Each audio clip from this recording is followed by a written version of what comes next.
OBS did that funny thing where it disabled my microphone. Anyway, so I am here to kill this game. Hopefully be done with it. And, you know, unlock the bestiary. Because I am kind of curious to see if the enemies in this have finished names or not. So I've done a bit of background reading on this particular episode, which is episode 3. And apparently it is the shortest episode. But it is also the hardest episode. Which worries me. The description that the developer gave for this is that it is a fast episode. And it will also hit like basically it'll hit like a truck. Is the basic gist of what was given. So yeah, knowing that, I'm scared. Just so far, like this episode had some difficult moments in the beginning. This episode was mostly fine. If we're going back to difficult, I don't know how I feel about that, but we're here. We'll see how this works out. Apparently, in the off chance that this ends up becoming super irritating, there is apparently a god mode, like cheat code thing that you can input. I'm not going to use it unless I absolutely have to, but apparently that is a thing. I'd have to go and actually look up what the combination is though. But it's interesting that that's a thing you can do. I guess sort of, you know, going into the whole retro console feel of it. So episode 3, Deathstorm Havoc. I'm gonna be keeping these settings because I think these were fine. And let's start. Movie time.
Okay, what?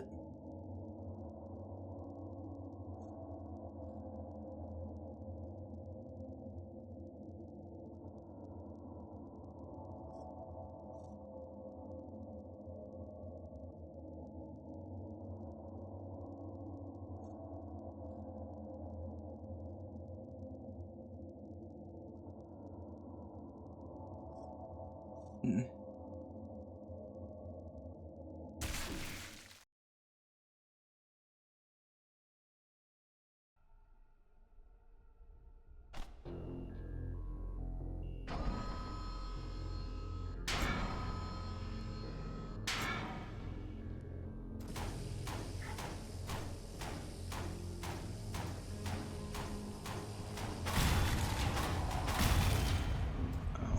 Okay.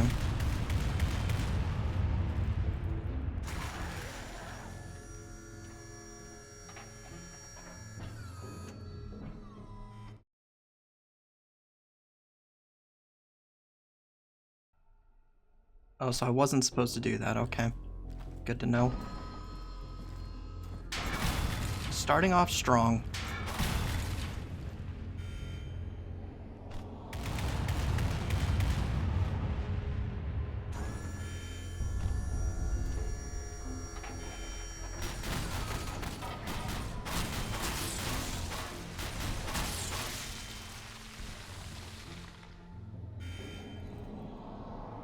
So I see we're back to the almost eye-melting red of the first episode. That's great. 5 secrets.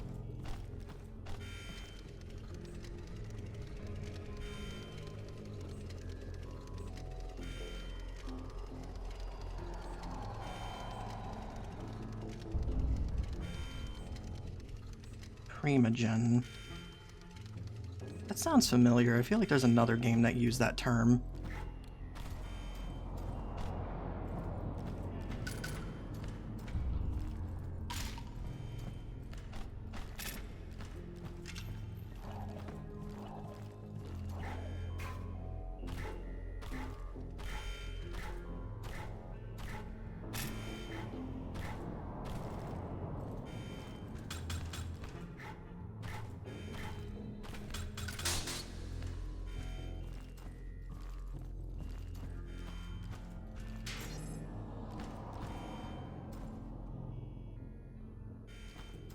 I'm expecting one of these buttons to do something. Yeah, like that.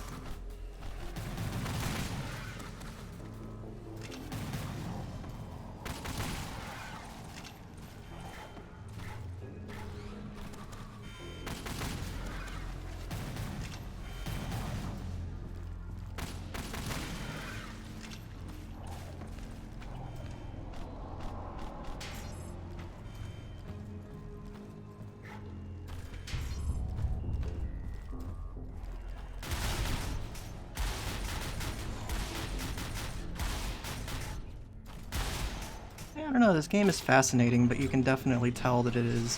What the hell are you? You can kind of tell that it was someone's first game.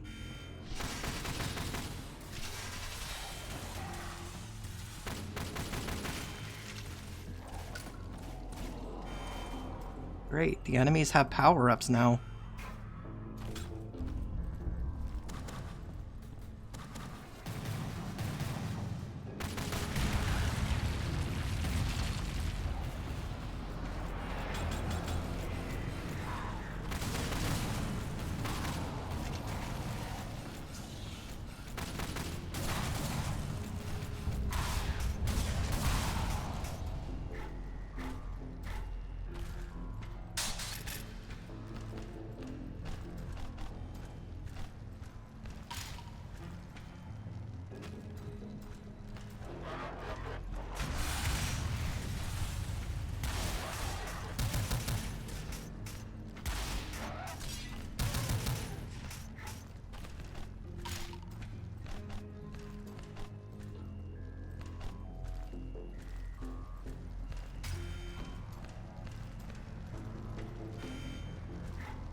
I mean, on one hand, it's kind of neat, but also on the other, where is that part of the light going? Like, well, what's creating that part of the light?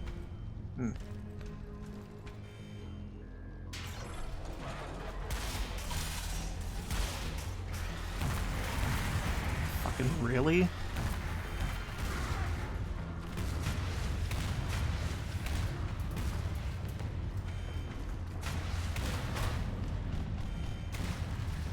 Oh yeah, totally fair.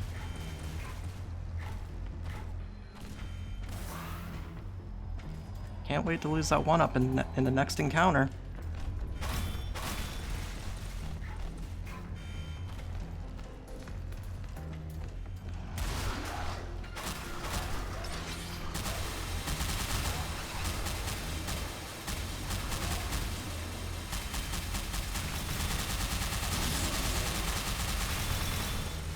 I can already tell this episode and I are not going to be good friends.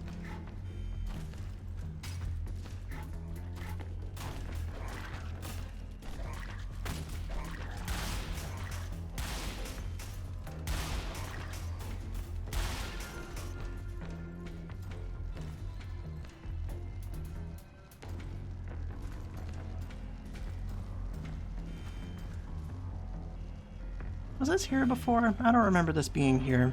Oh, apparently it wasn't.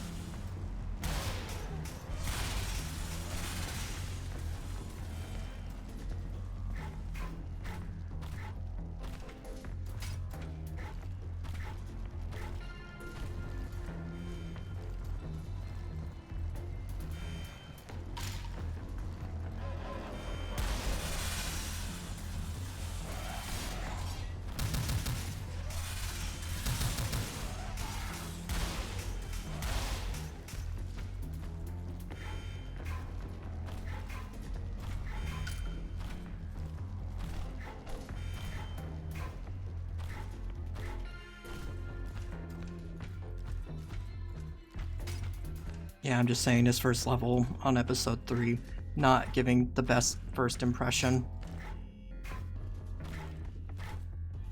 Like the other episodes were ambush heavy, but this is just...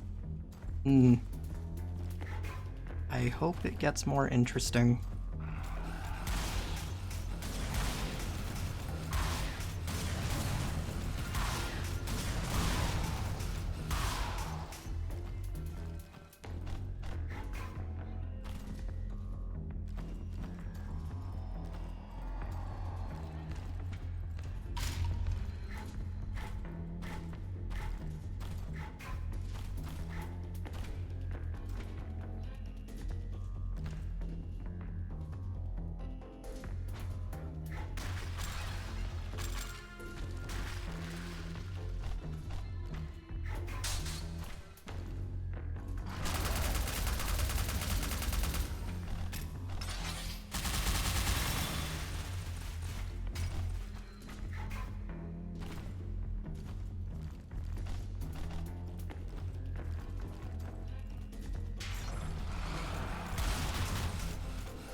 What, are we getting bombed?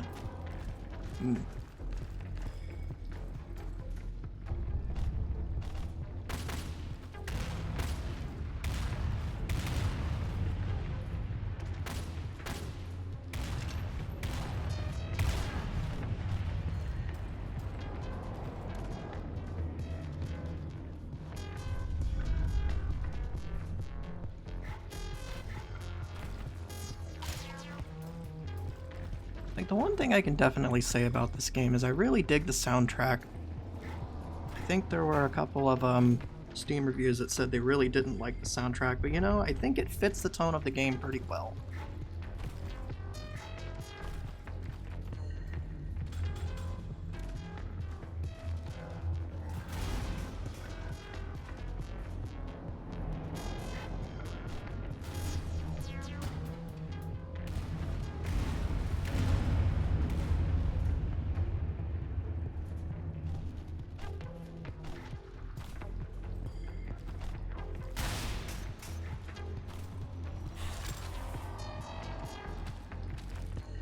Thing that I can't remember the name of. They gave it a name, I can't remember what it is.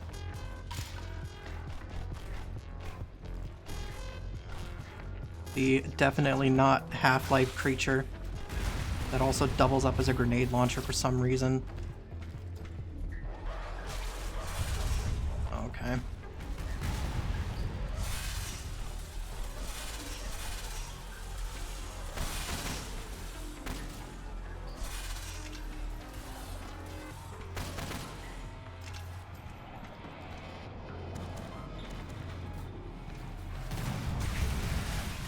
Yeah, I don't know, the stream title thing kind of started as a bit, and then it just kind of stuck around. Ow.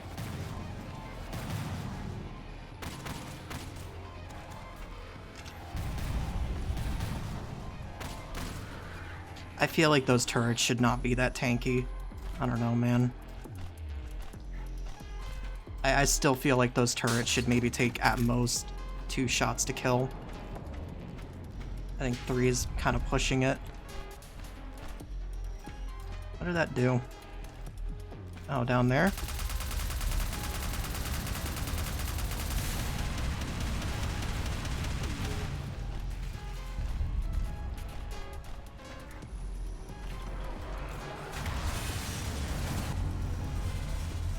Mm-hmm.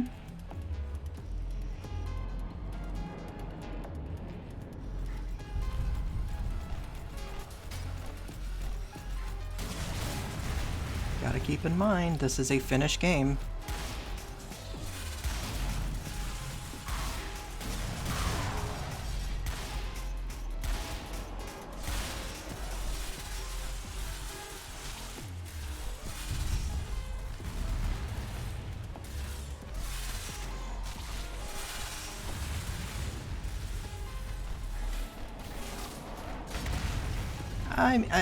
Kind of. So it's weird. I don't think this game has any hit scan enemies, at least none that I can remember. But projectiles definitely move very fast, even on like the regular setting.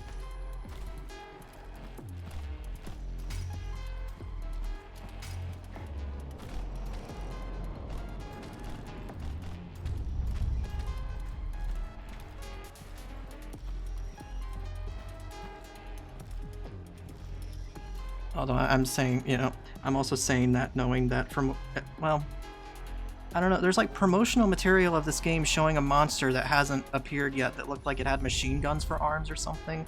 I think that's this game. And I haven't seen it yet, so that scares me a little bit. Oh yeah, no, just detonate that barrel. That's cool. What the fuck is... okay. Another powered up enemy, I presume? Why is this a mechanic now?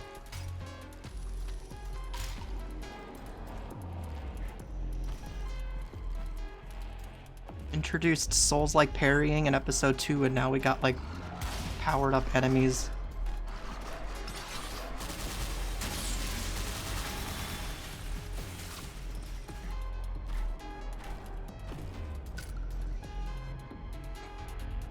Yeah, I guess in that regard, that's true. I guess you could kind of compare it to how Serious Sam does their enemies a little bit.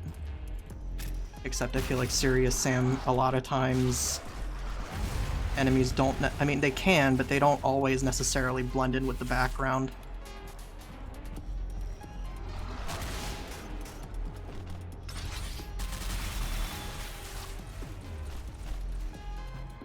Yeah, they introduced a parry mechanic for one enemy and one boss, and you need to use this thing in order to pull it off. It's really weird. I still don't know how it like works.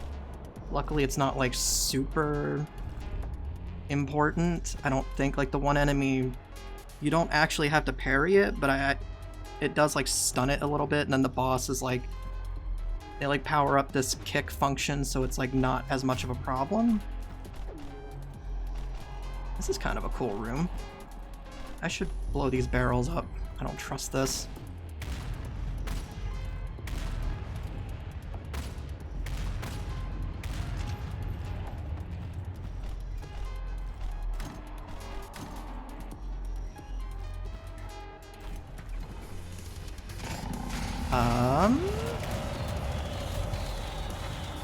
Oh, it's a Serious Sam firecracker. That's fun.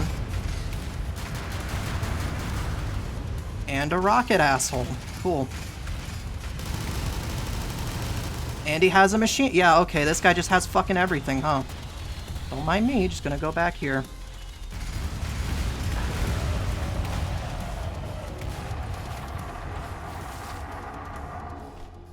Yeah, that enemy definitely won't get obnoxious.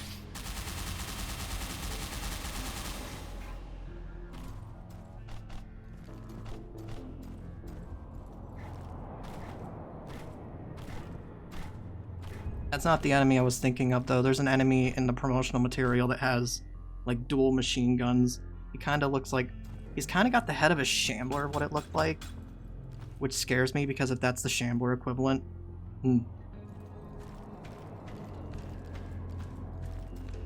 I mean, this game already has boars. Why not steal the shambler, too?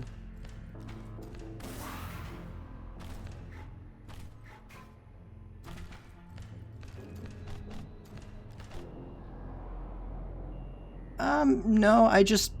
Oh, I guess... I think this is the second one I found, right? Yeah. I found one at the start of the level. There's probably one in a secret.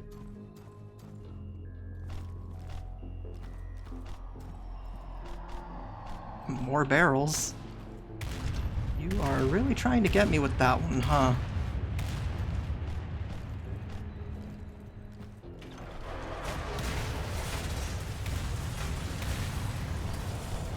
I know better with the barrels. I got blown up by a car in like the second level.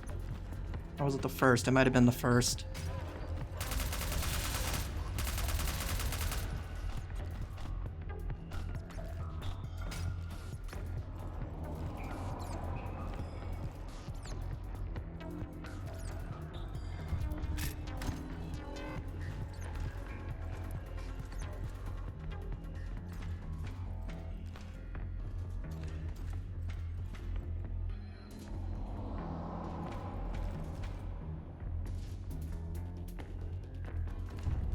Some really weird lighting artifact going on up there.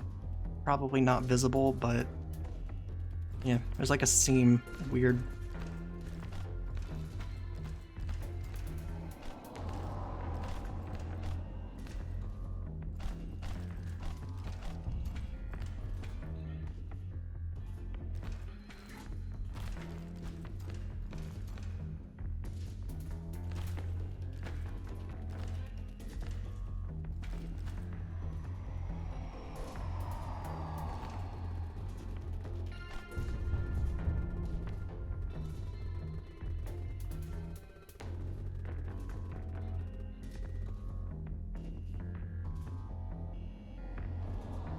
They seem to express some form of emotion. Nope, I don't need that again. What do you mean by that?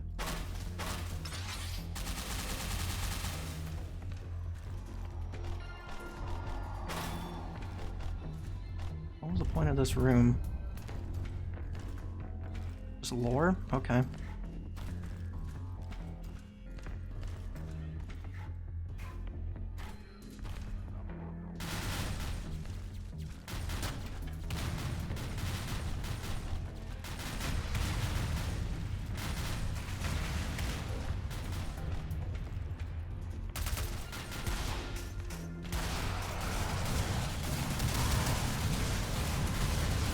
Really being an asshole, huh?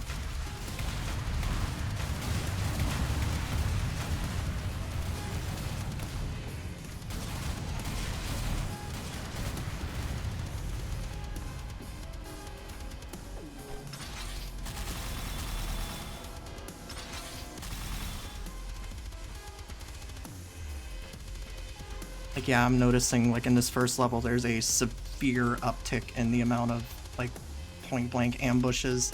This scares me.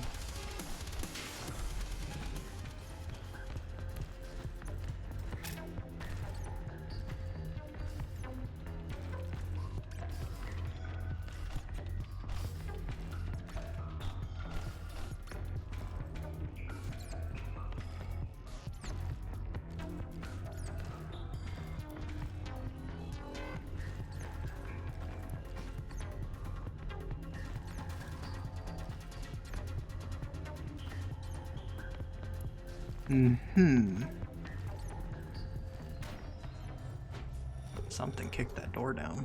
What kicked that door down?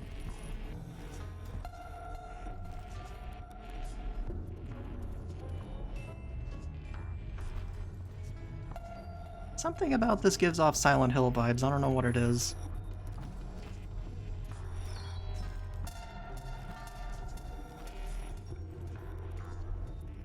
Oh, wait a minute. I've not played the game. I've not played any Silent Hill games, but I am aware of... Is it The Room? Is that what this is a reference to? Kind of looks like it.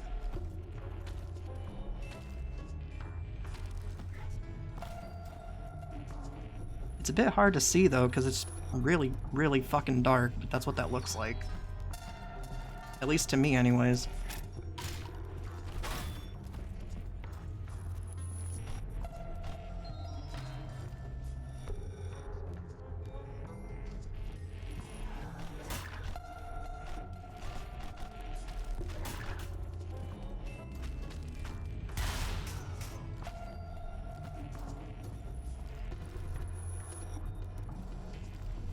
No, I think things have been moved around, but also I need to do something.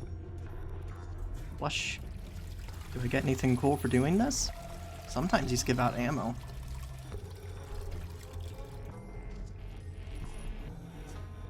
Not even a skull, damn. Oh, I can flush it again?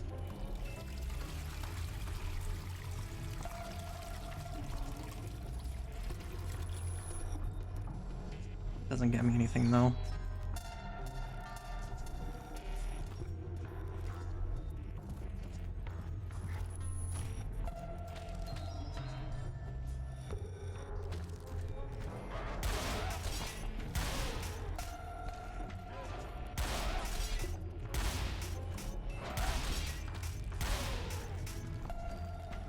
See, part of the reason I liked episode 2 was that all the levels were fairly open, and this... very claustrophobic level.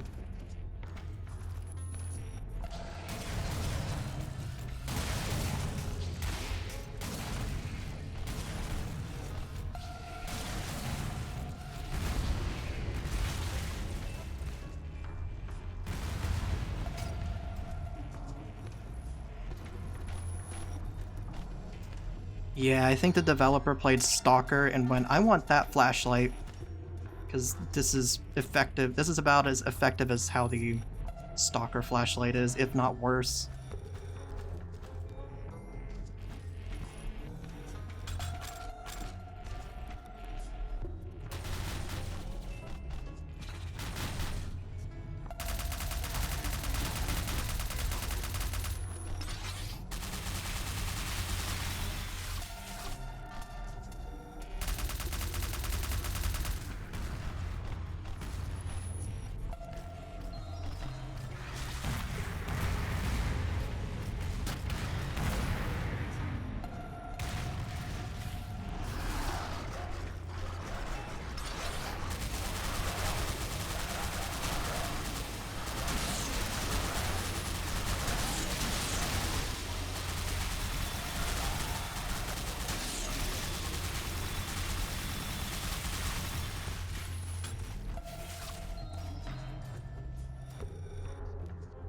Okay, you good?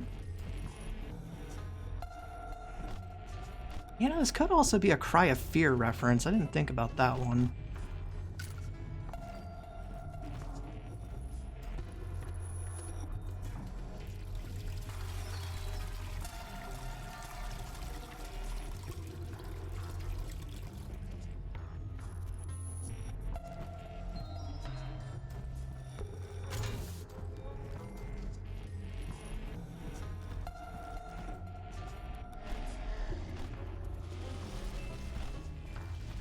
Yeah, I figured that guy would be a regular enemy at this point. Oh, what am I gonna do about that, though? See, the difference between encountering that guy when I did and encountering him now was I actually had weapons.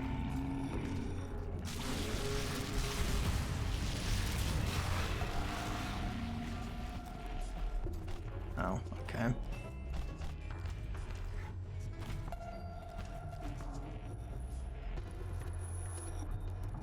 Looks like a one-up over there.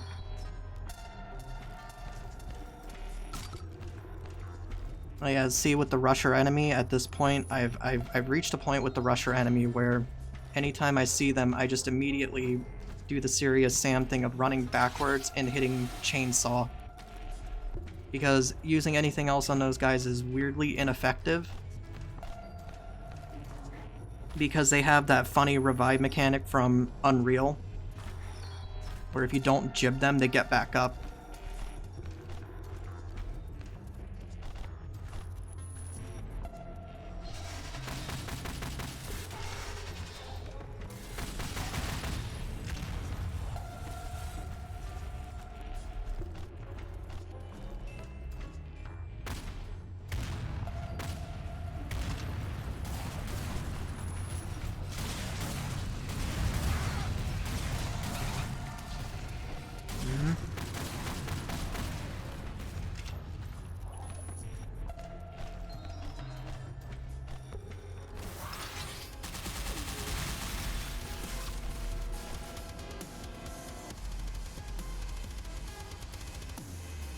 Why'd the music change?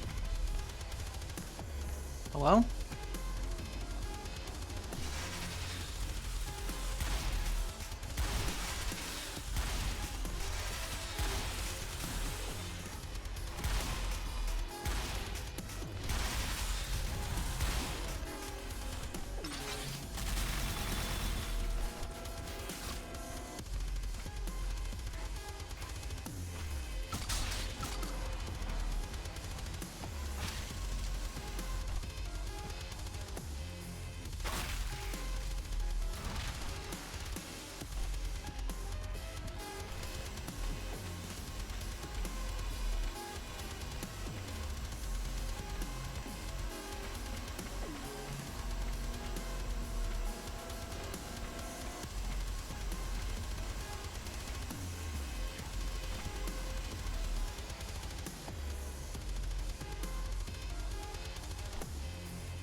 Any secrets down here? There could be a secret up there. Didn't think about that.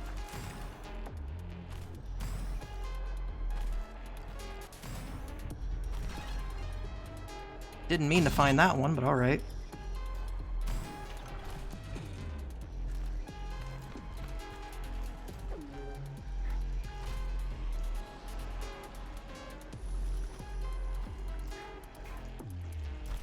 Oh, it does kind of look like there's something over there.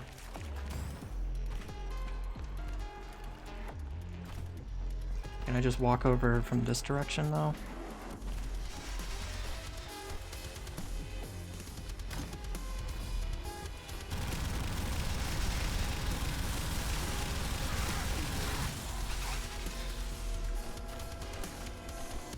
I don't like those guys.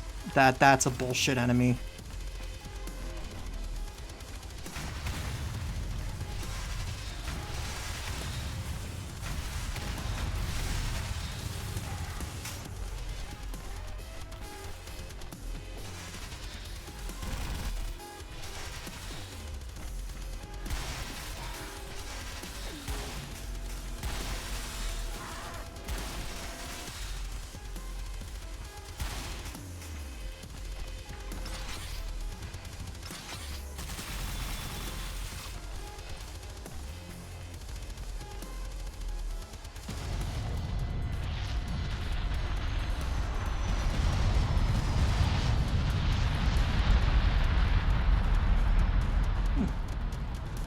Interesting.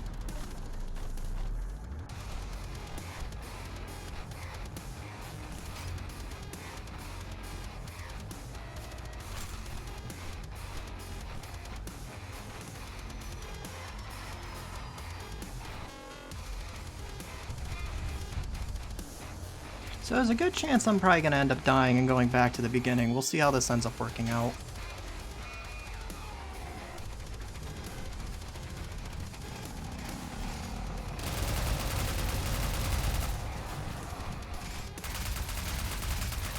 Hey, wait a minute.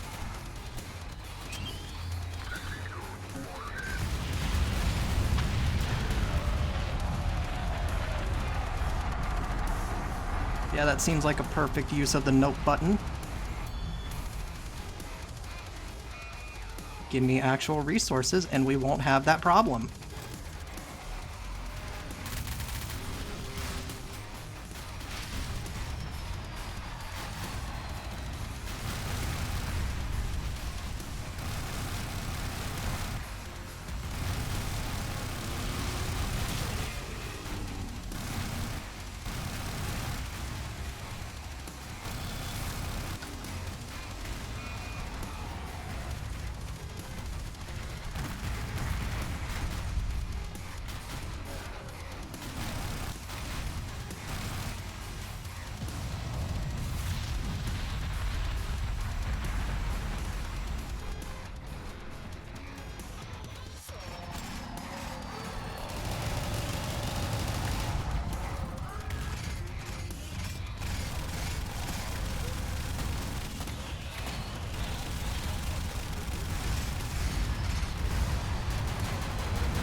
Yeah, I like how I'm picking up flamethrower ammo, but I don't think I ever found the flamethrower. That's fun.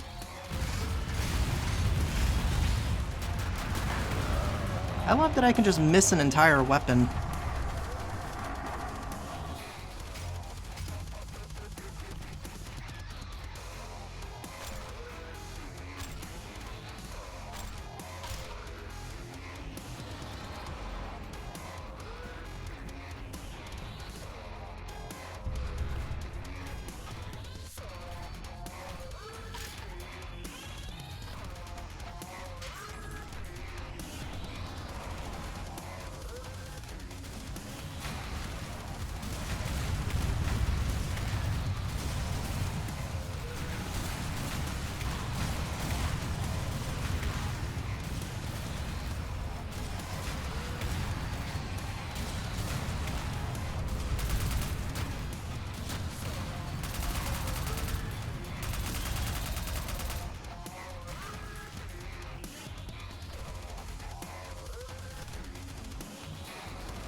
You know, I think this is trying to do like an homage to that one level from Blood that had a lot of like war scenery with like exploding stuff. I think that's what this is trying to do.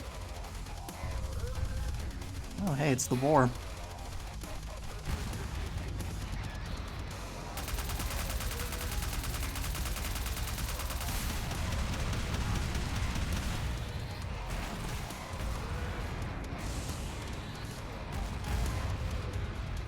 I'm still, like, surprised that there's just a boar in this game. Literally just a Quake boar.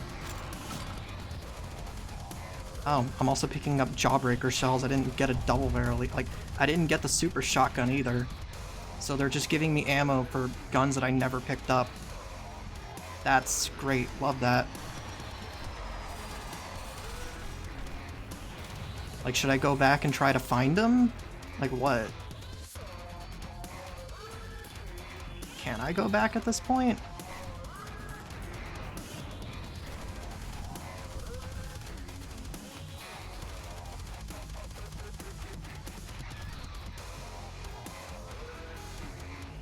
Actually, I don't know if I can go back, right? Because this was... Oh yeah, no, I think this is a point of no return because that was the way back and I don't think there's any way to get back up there. Okay.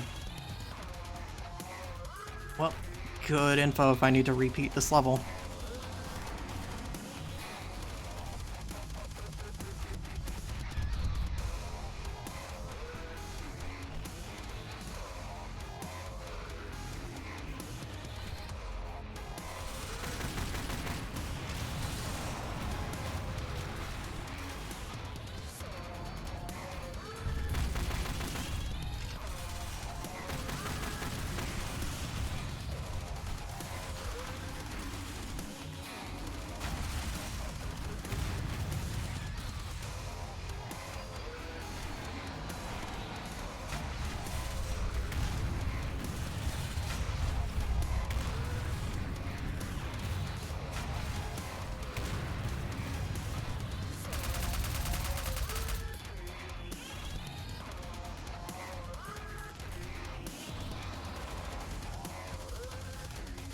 Yeah, so far this really is feeling like an afterthought after episode 2.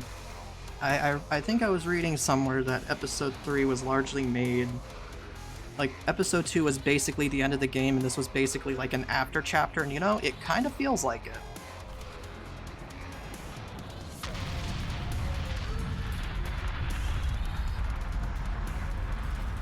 Okay.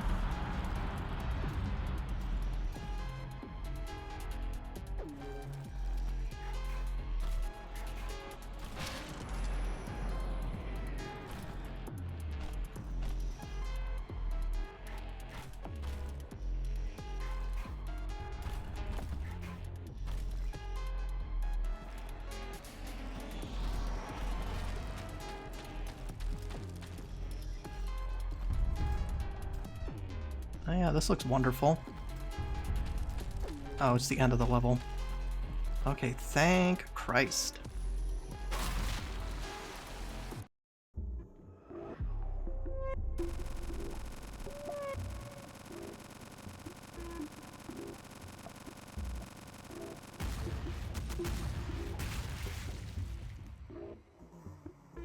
Yeah, I don't know how I feel about that. That's a very weird opener compared to episode 2. Like, enemy encounters feel about as dickish as they did in episode 1, and I also somehow skipped like 2 or 3 weapons in the process of trying to beat this level. And I don't know where those would be. It was the flamethrower and the super shotgun. Kept finding ammo for them, never actually found the weapons. Maybe they'll appear in the next level.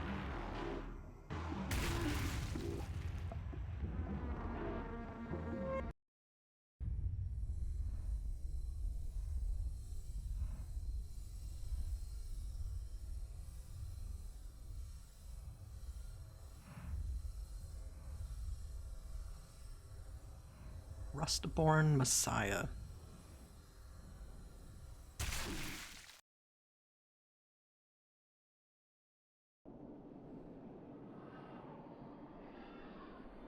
Oh, it's a boss level. Cool. One secret.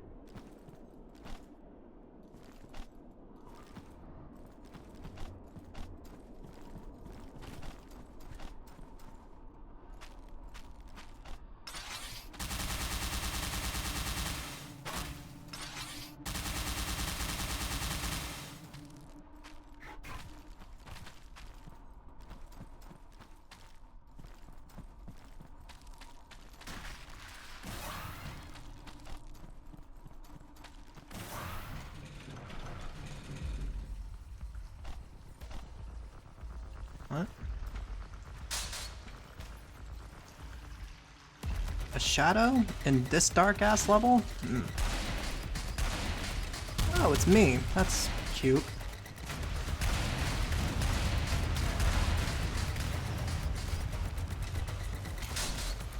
Oh yeah, I did some other reading too. So this railgun, I'm gonna pause for a second.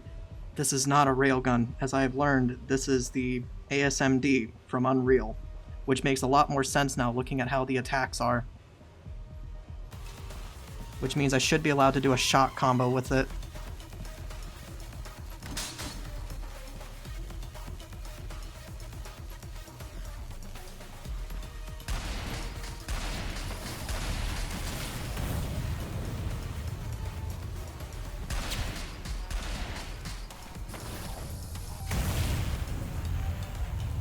Yeah. I still don't know how I feel about that. I don't know. I like the original like idea for a railgun more than I do the ASMD, but I think that's just a personal thing.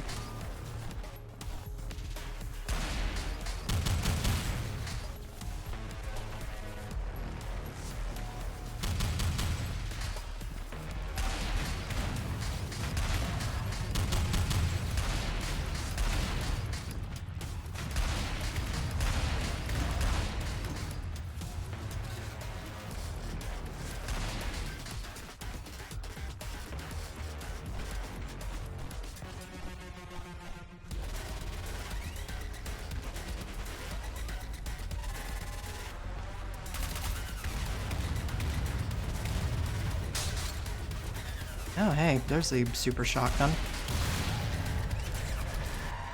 Right on time, too. Oh. So, multi-phase boss using different weapons. That's... Oh, he's got homing rockets. I don't have homing rockets. That seems hardly fair.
Oh, I fucking hit him with the shot combo. Sick.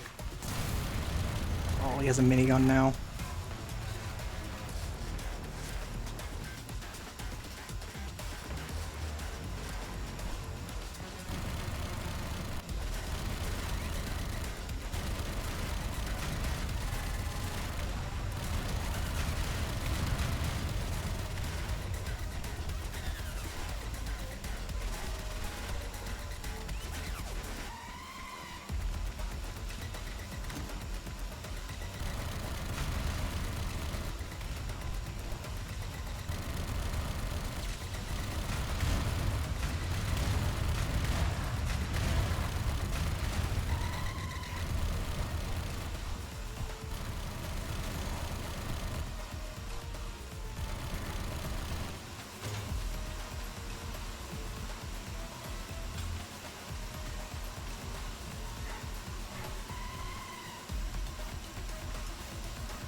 Okay, I killed him.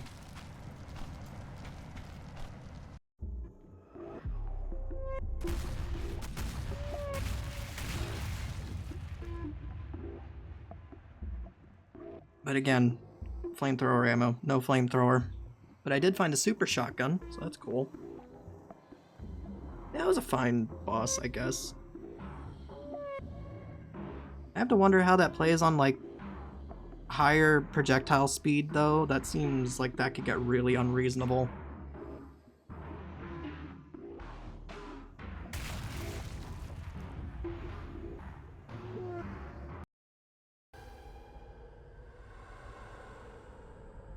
Oblivion Threshold.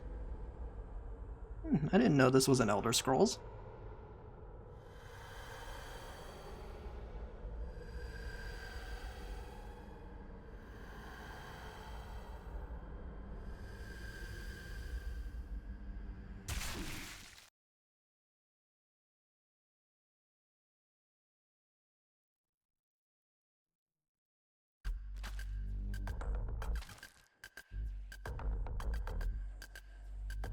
"144 enemies, 5 secrets, and we're starting off in this gigantic fucking chasm.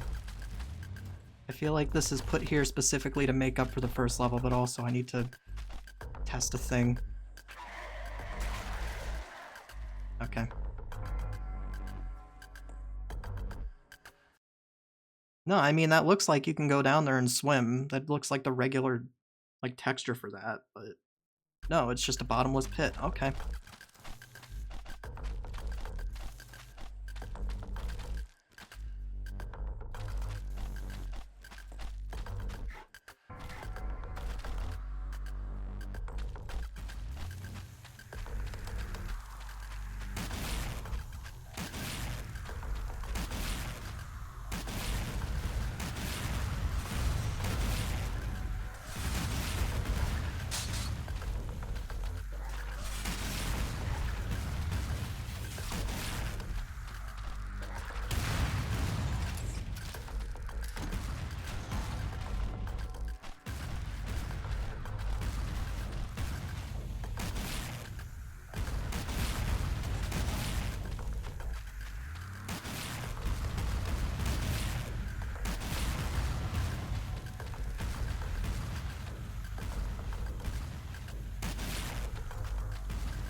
Yeah, this feels very Serious Sam adjacent. I love sniping enemies at a distance. It's sniping small enemies on like at a distance areas while they snipe me with it.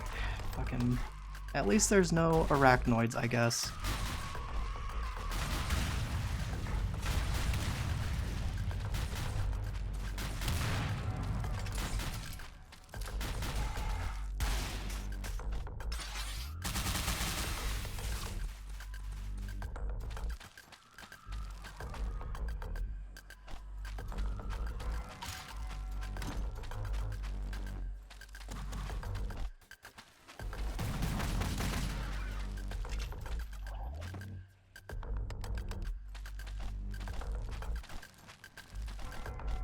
You see, if you really wanted to be mean, you would have hidden secrets in areas like this, yes.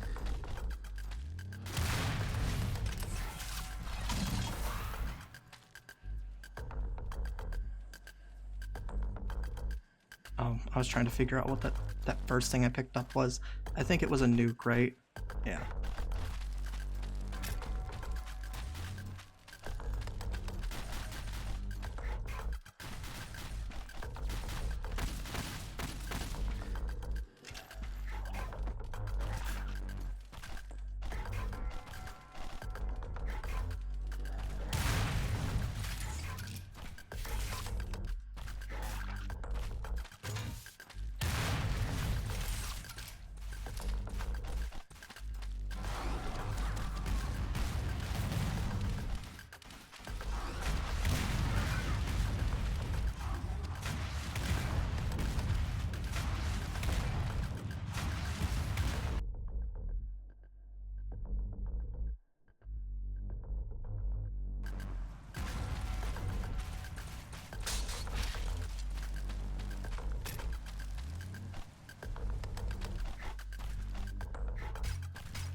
Oh, apparently I'm full on minigun ammo? Really? Well, you know, it's a bit, yeah. I guess 9 yards is the max amount. I still hate that. I still hate that that's not a regular, like, ammo indicator. Why change it like that? Like this is a normal indicator. This is a normal indicator. This is normal. This is a bit weird, but I give this one a bit of an exception because, you know, you have to do this to give it ammo, so I guess the percentage on that one makes sense. And then this just uses a measurement of distance, which isn't actually indicative of how far it can shoot, as far as I can tell. I don't know.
think I've mentioned this before, but these secret numbers are like woefully low compared to how big these levels are.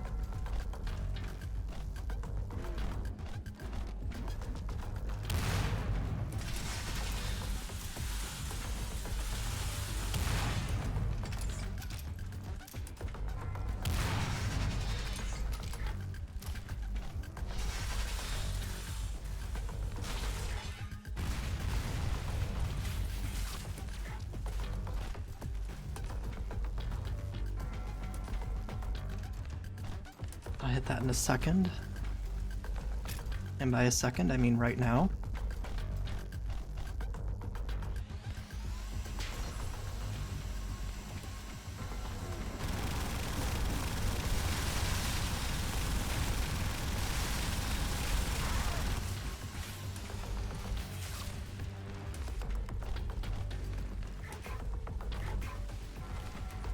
Alright, just let me go back and grab that minigun ammo that was over here. Thank you.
Yes, flamethrower ammo. For that flamethrower that I don't have. Maybe it'll come up eventually, but, and you know, by the time it does, at least I'll have max ammo for it.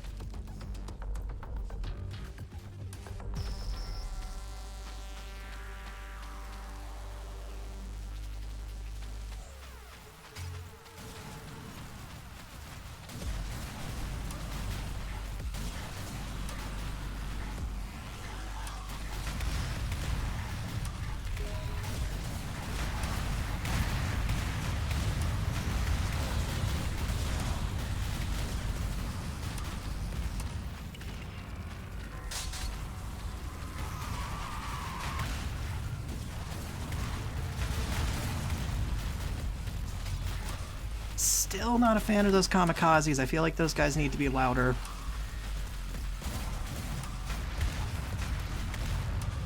Honestly, kind of a trend with this game in general is like the sound design of a lot of enemies is a bit weird.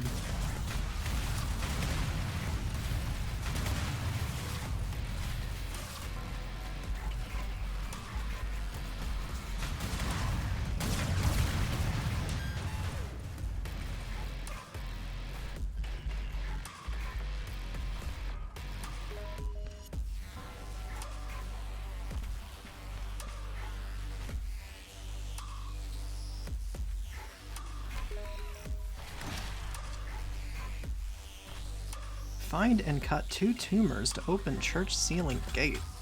Wow, thanks for telling me. I'll be sure to find those tumors and cut them out.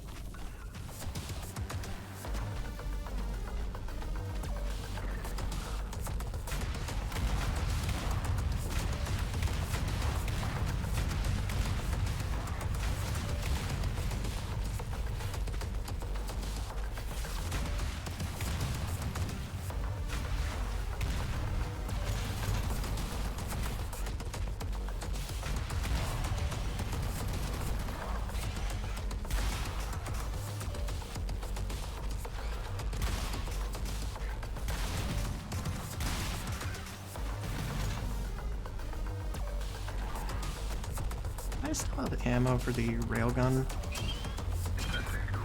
Ah, whatever. what I meant to do. Not what I meant to do. Okay. I guess I don't have any ammo for it.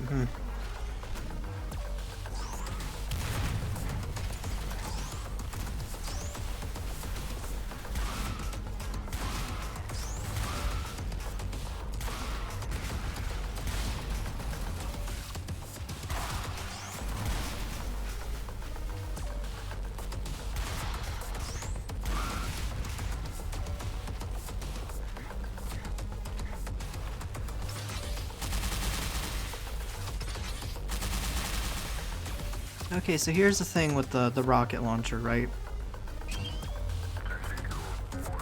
Okay, no, there is...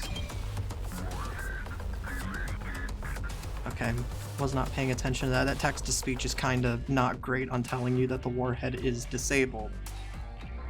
But the flashing light indicator on the rocket launcher is, so I guess that gets a pass.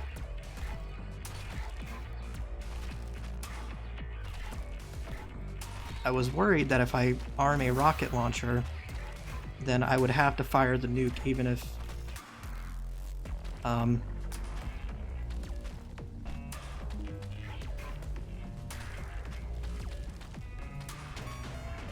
Oh no, the developer fucked up. Can I get out of here?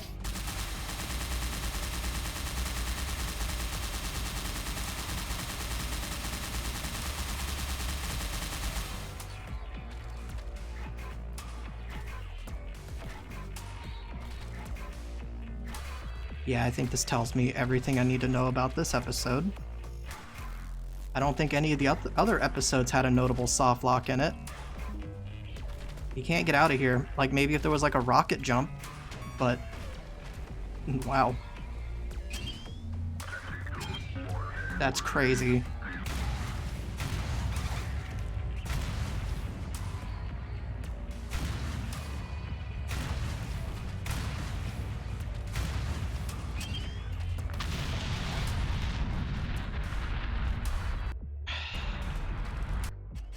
Yeah.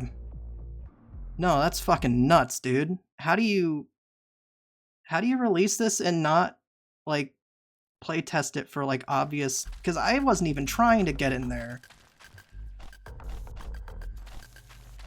Like, I wasn't even trying to, like, find soft locks. That is so easy to fall into.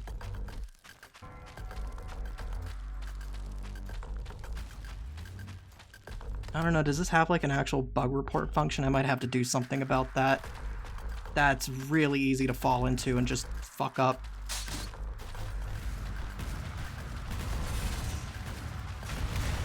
Because that means I have to, like, replay this whole level.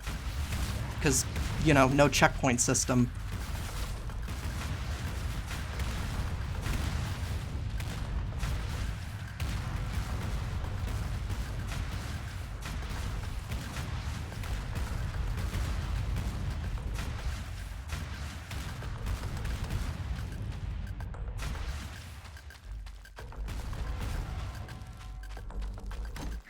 Like, yeah, no, most other games, you know, you fall into something like that, and it's like, okay, I'll just reload from, like, a prior point before that happens, but this game doesn't have a save system, so if you get stuck in an area that you're clearly not supposed to be in, you have to restart.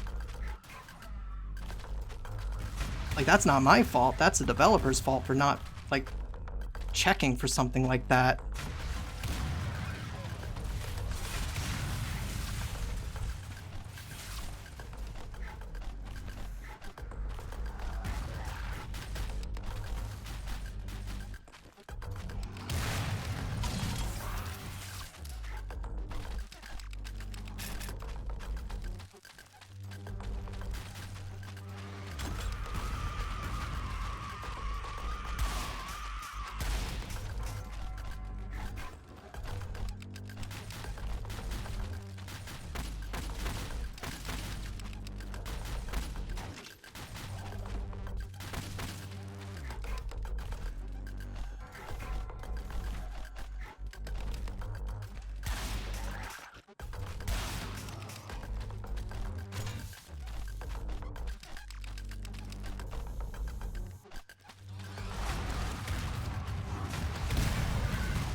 So yeah, I'm gonna have to get to that point and get a screenshot, because that is way too easy to fall into. That's like an actual problem.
I mean, I guess a good thing to come out of this is I might end up having more health by the time I get to that spot.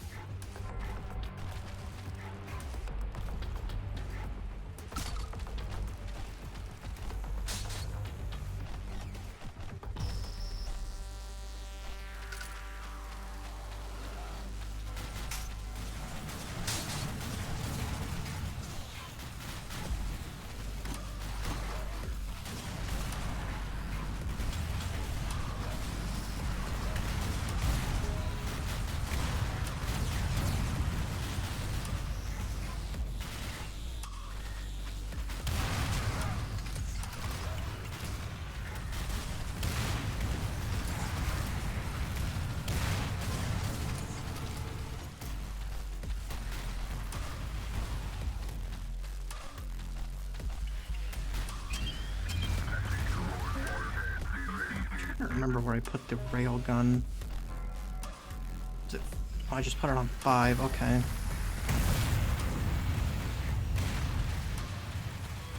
Oh, that's a really effective way of dealing with those guys. I'm gonna have to keep that in mind.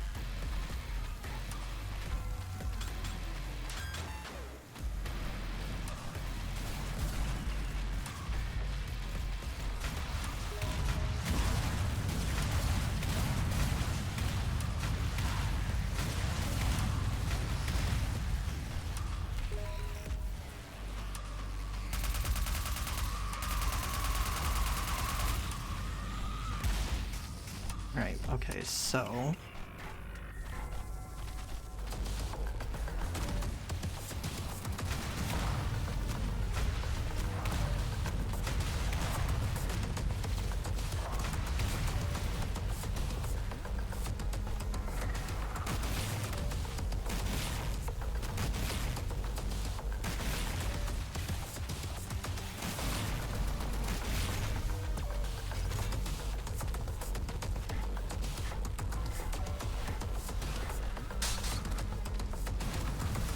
Oh, there's a flamethrower. Apparently I missed it earlier.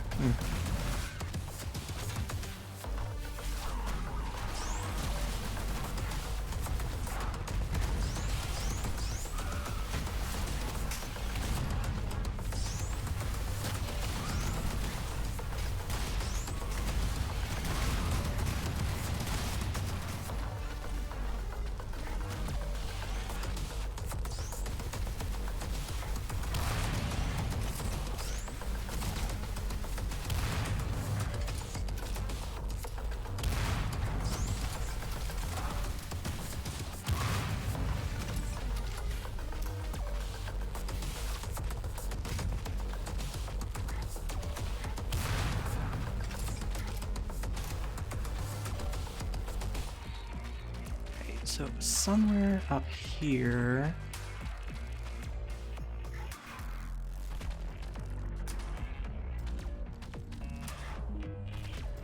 Over there?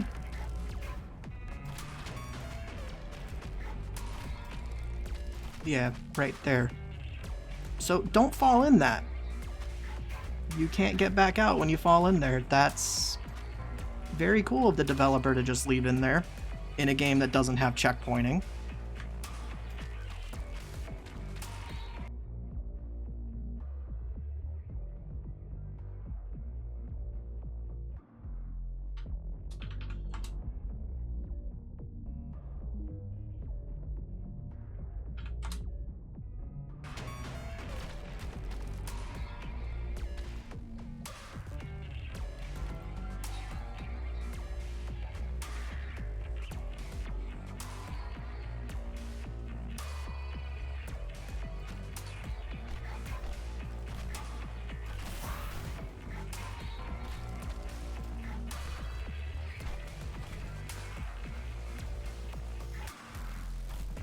Yeah, like I have a feeling these levels were not play tested very well, if at all.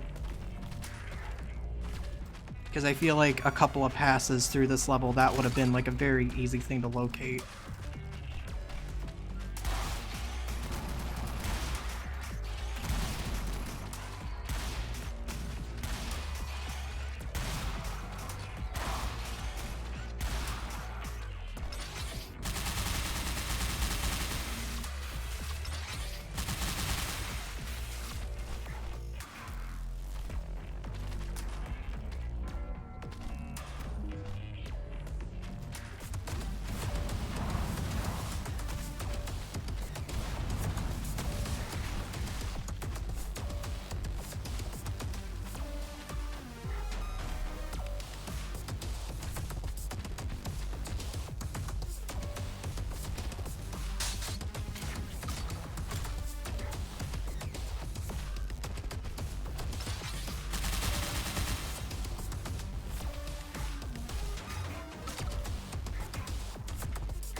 Oh, hey, another nuke. Well.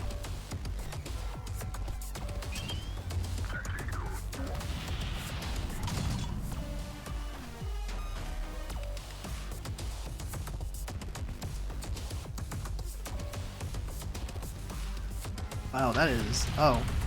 I was gonna say, that is traveling for some distance.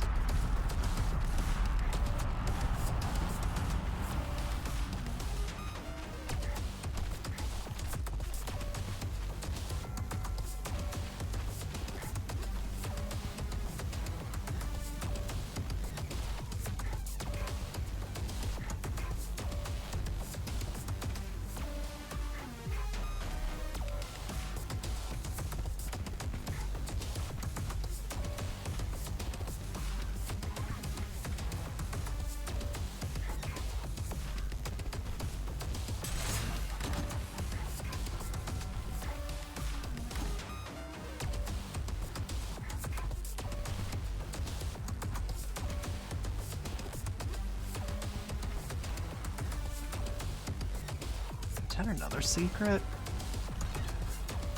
See, in the business, we call these Mazu secrets.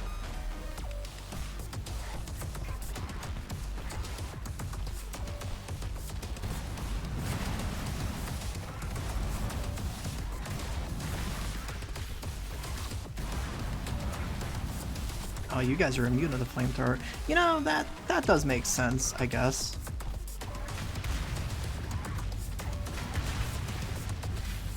Yeah, I guess it would make sense for a stone statue thing to be immune to flamethrowers. Yeah.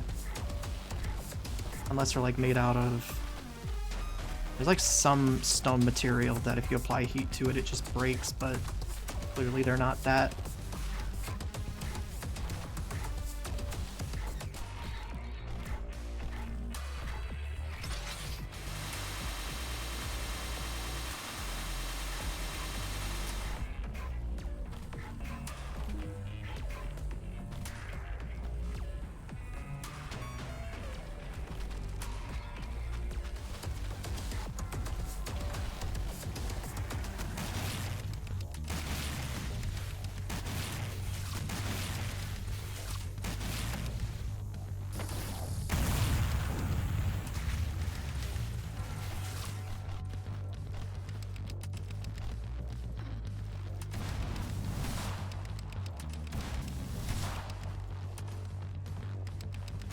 Mm-hmm.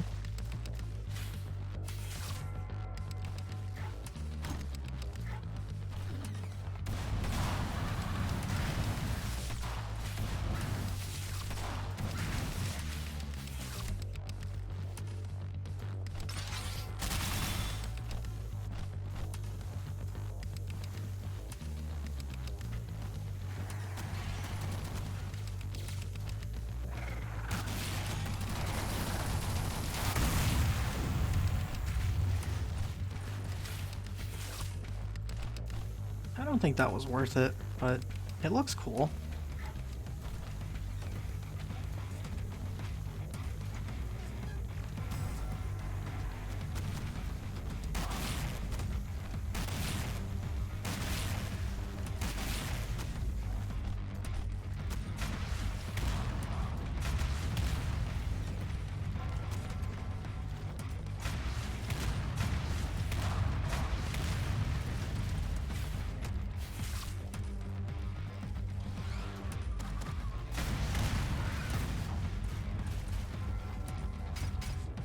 Funny Quake 2 reference. Probably not intentional, but that's what that is.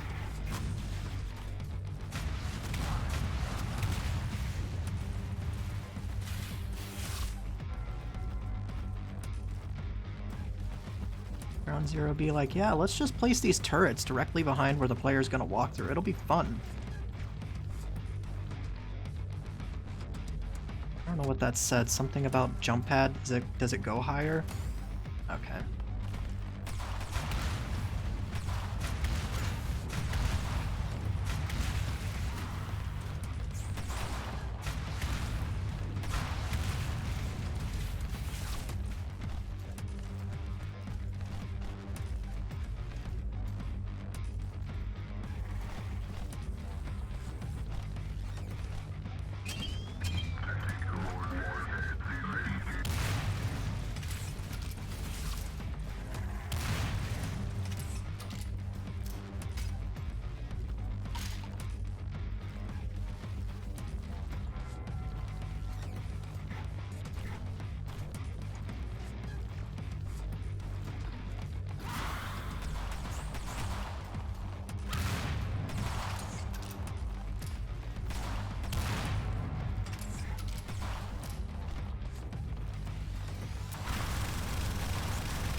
I mean, I figured that would go further than that, but okay.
Hey, I was reading.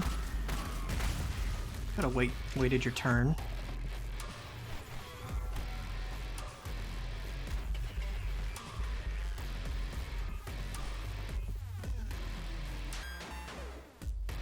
Sure is a lot of lore for a game that really wasn't building itself on story.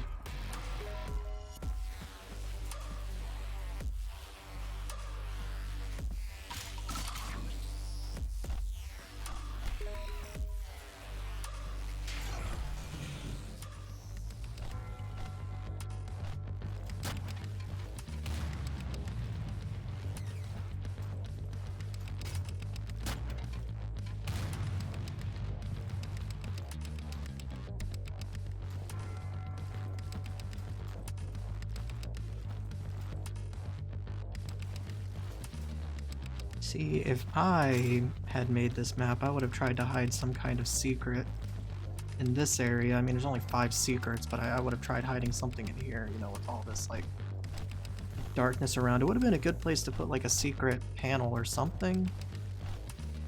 But, you know.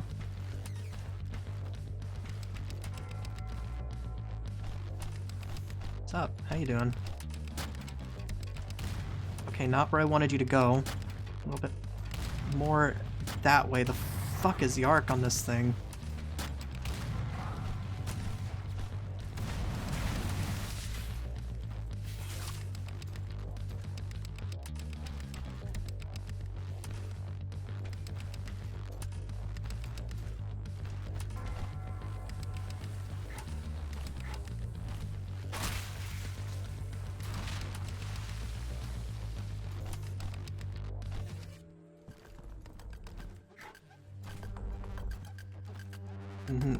Well, see, I would, you know, try to jump to specific areas to see if maybe I could find something cool up here, but given that this level has softlocked me once already, I think that's a really bad idea.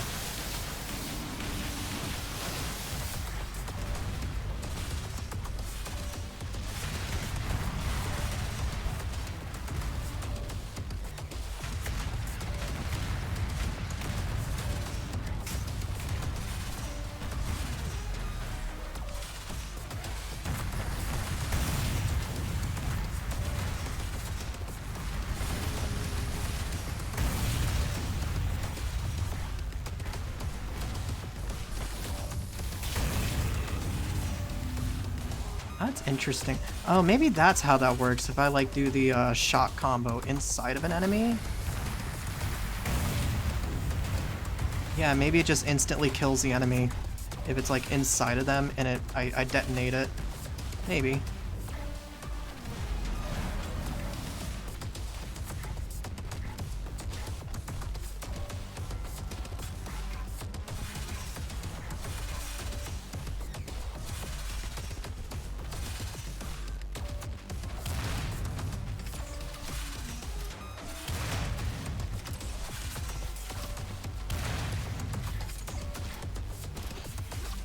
You know, I still haven't seen that bell fucker, which is kind of scaring me.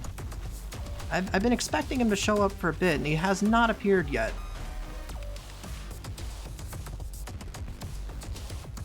That's interesting.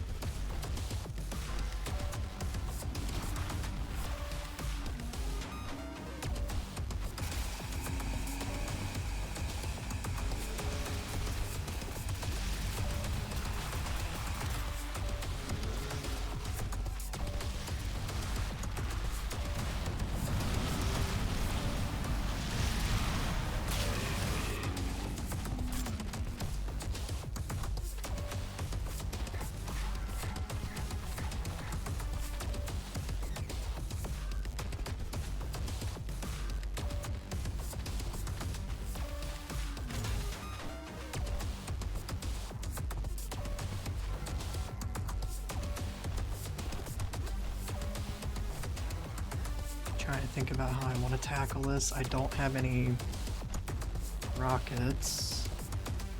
I guess it's got to be this.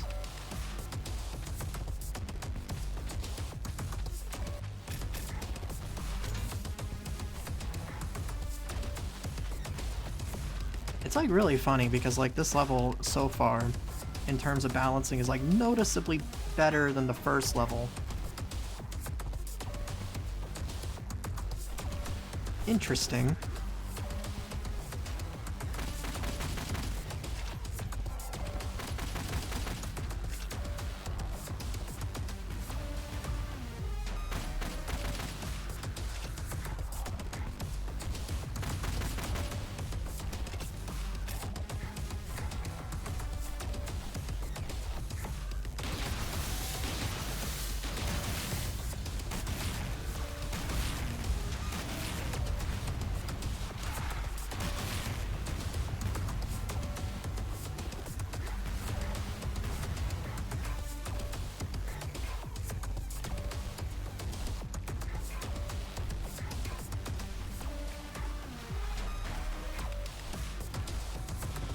Well, that doesn't seem intentional.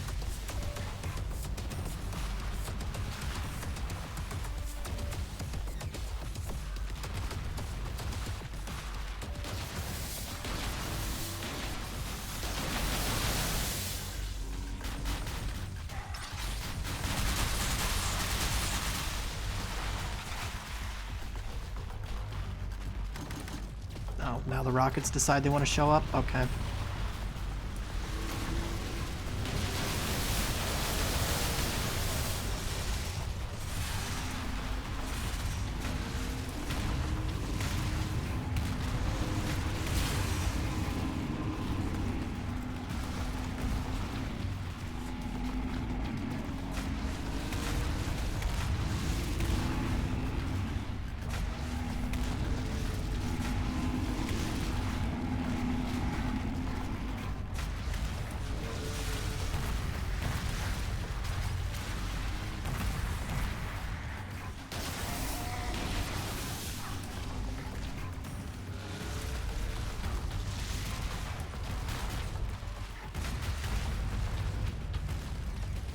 I mean, you could have just not attacked me, you know, and you could have lived, but nope.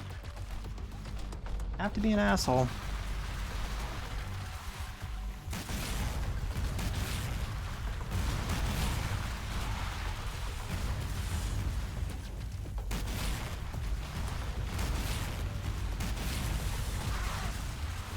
It's like funny, I talked about this being overall more balanced and it throws this shit at me.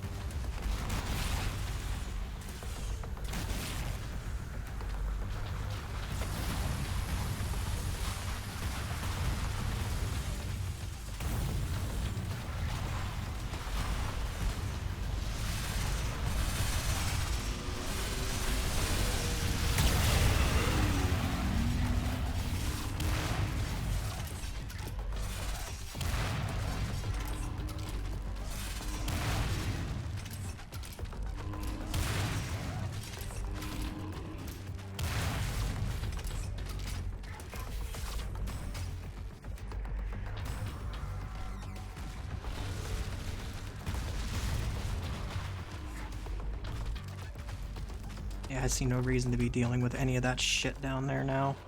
Oh, cool. These guys can also be powered up. That's great.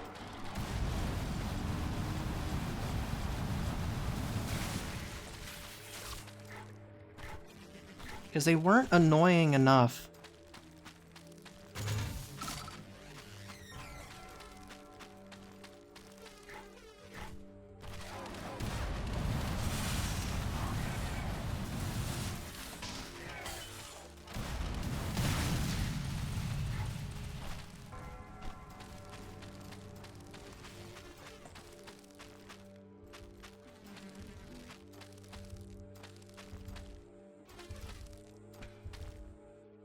Yeah, don't mind me, just gonna scout ahead a little bit. That's why.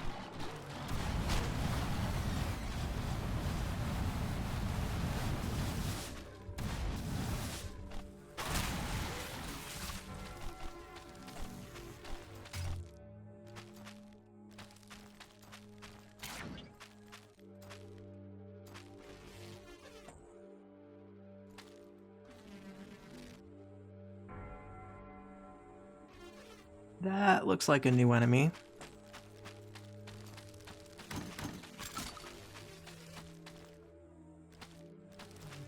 Okay.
The path to the church is open. Great, I can atone for my sins now. Probably.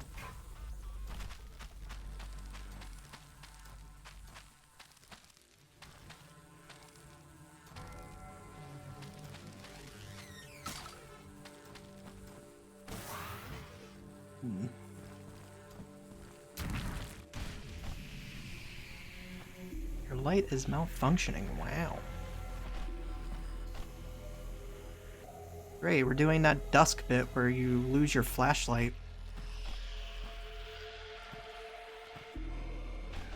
Can I, like, use anything else for light? Maybe the flamethrower? Kinda. I think this works better.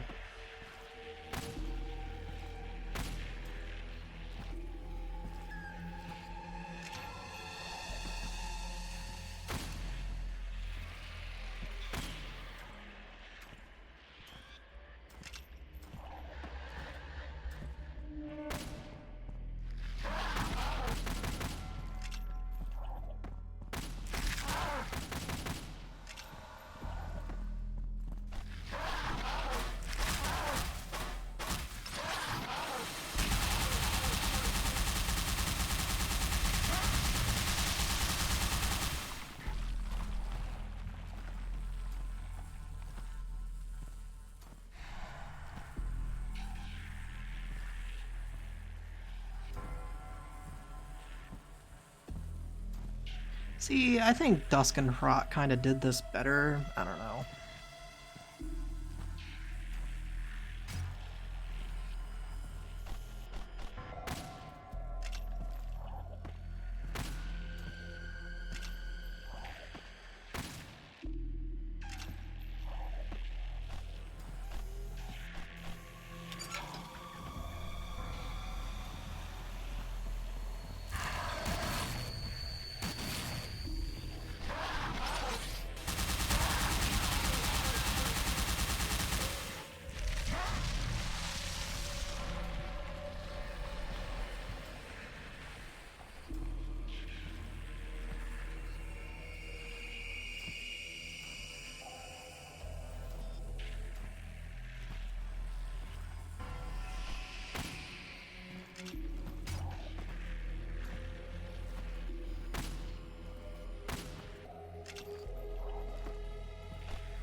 Oh, hey, the bell fucker's around here somewhere.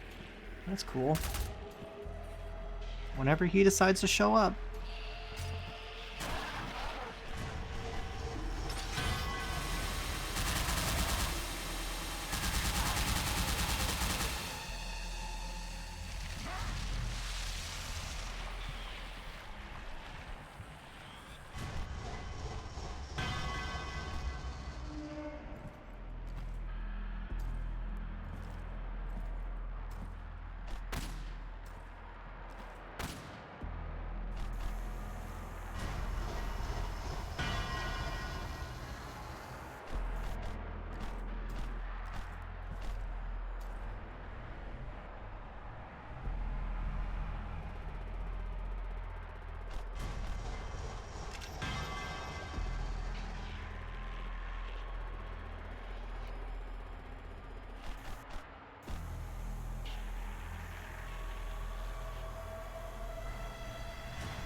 Hi, bell fucker, what you doing up here?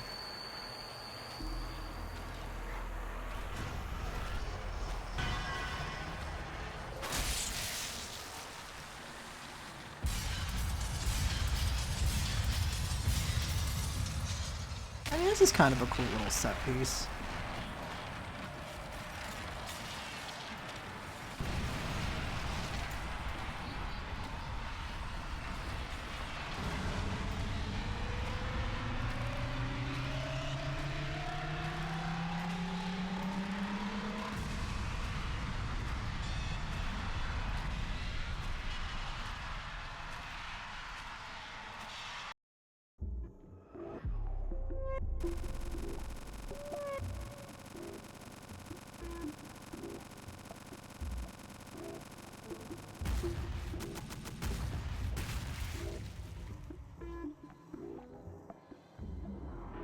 I mean, I like that level, it's just the softlock ruins it.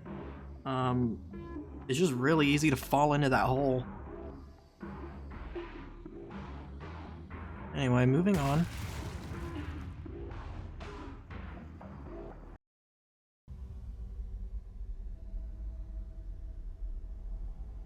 Storm Havoc.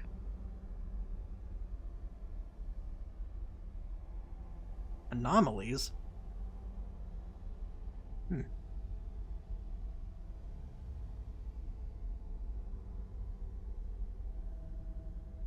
I have a feeling this level's gonna open with having to fight that bell guy. I have a feeling he followed me through there. Let's see if I'm right.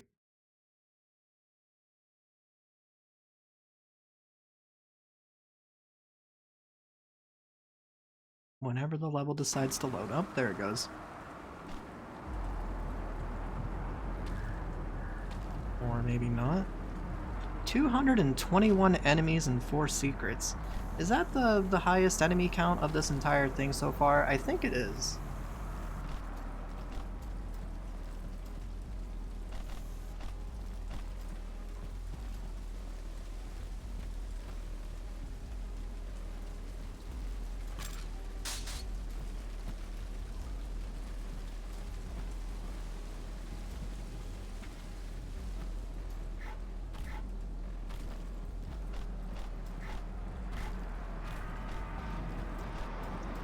Yeah, don't mind me, just gonna be checking for... Oh, a nuke. Yeah, I don't really need one of those right now.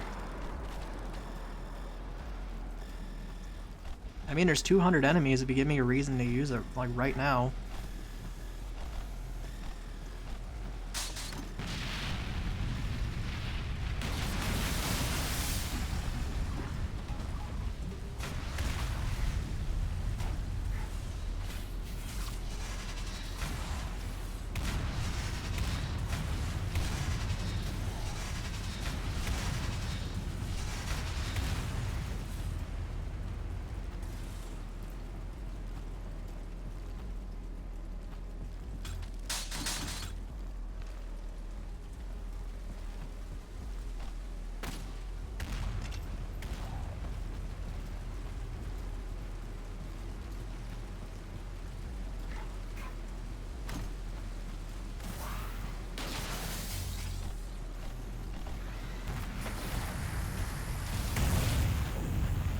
Yep, nice try.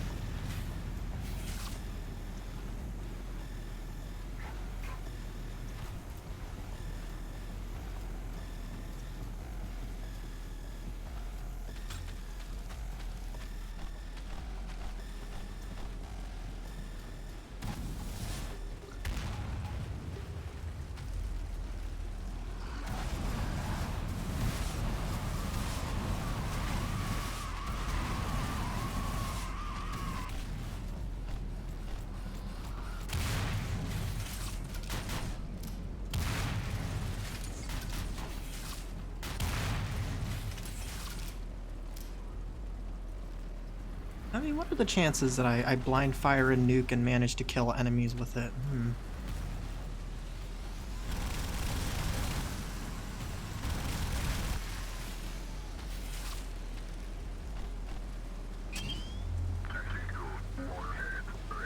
That seems like an area that would have a lot of enemies.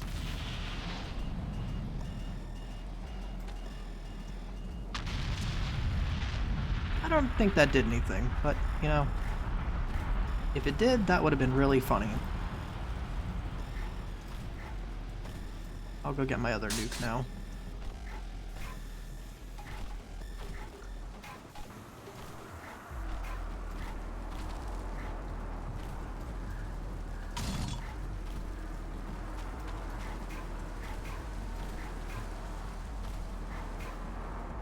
Oh, can't, like, do anything funny with the portal.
Mm-hmm.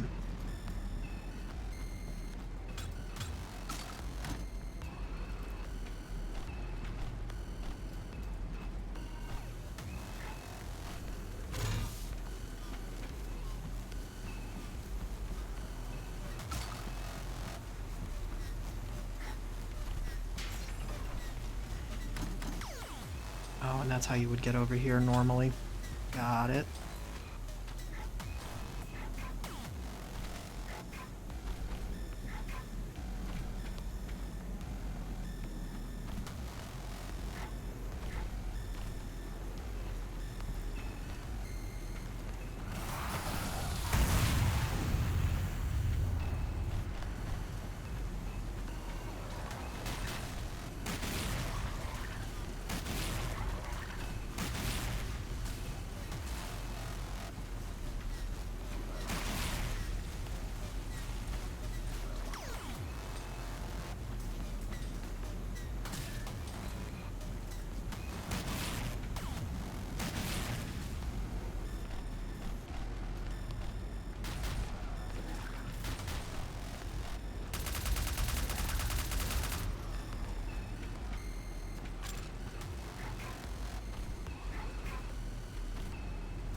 Oh, almost seems like I should be allowed to go over there.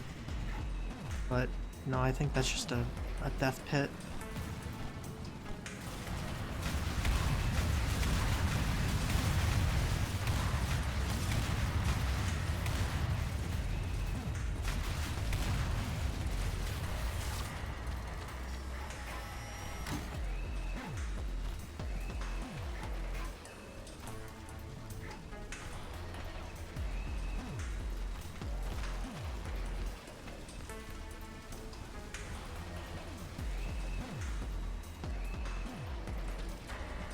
Mm-hmm.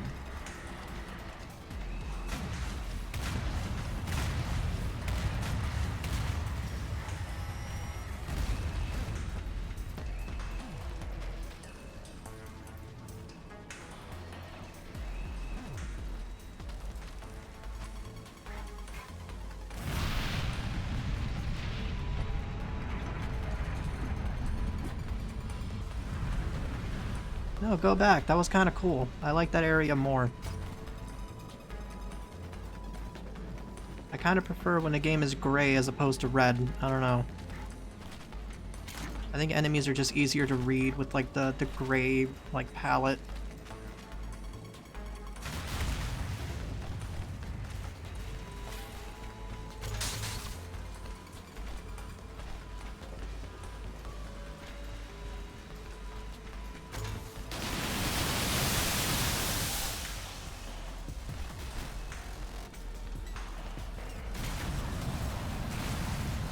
I see you have learned about the Serious Sam spiral staircases.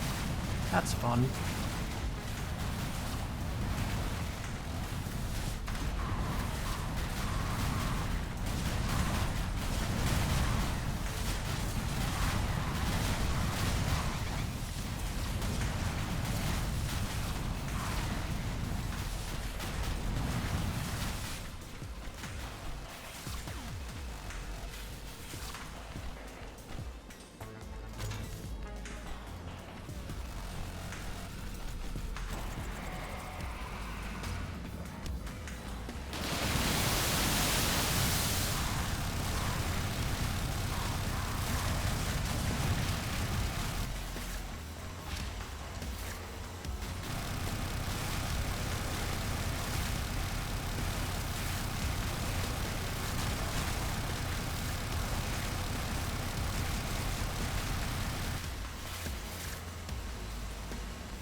Hey, Bellfucker, are you up here?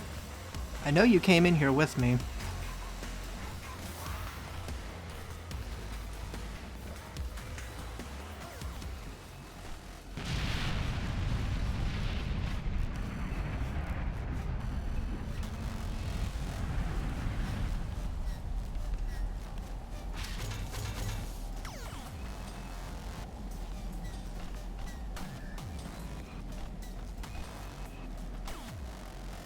Oh, we're doing it again. Wow.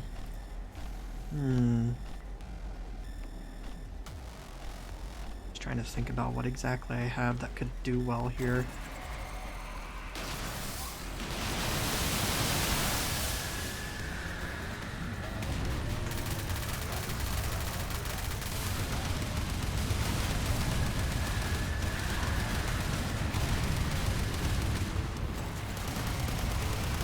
Wow, I got 2 of those now.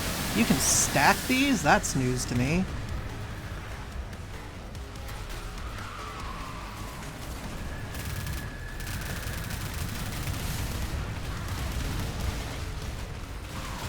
Yeah, at this point I just feel like...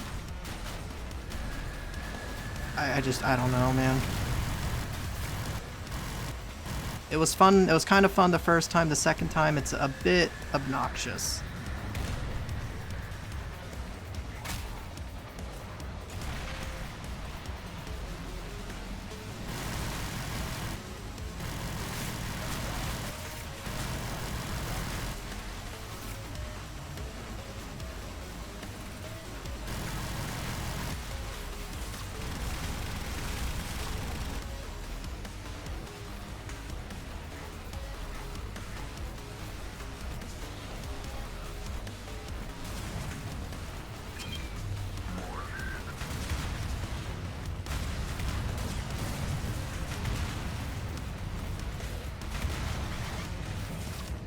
Okay.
So I think when I'm done here, I'm probably going to end up going back to that first part.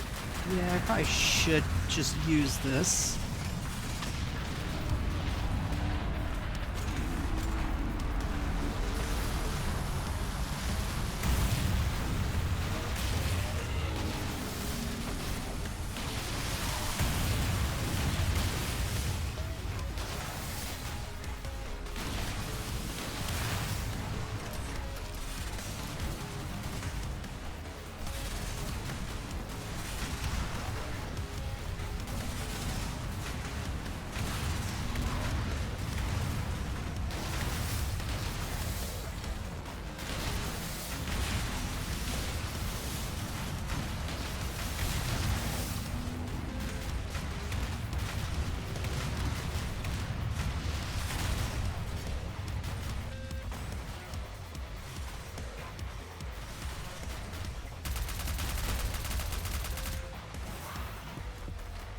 Didn't notice that one up there.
Is there like actually a goal to what I'm doing here, or am I just, you know, killing stuff?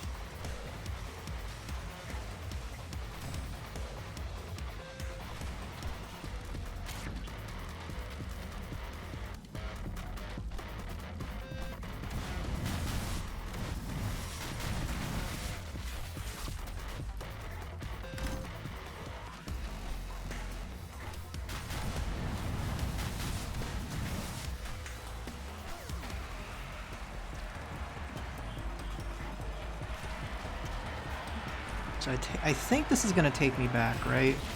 Yeah. That's why they said to use the nuke. And then we go over here and do it again, right? Of course.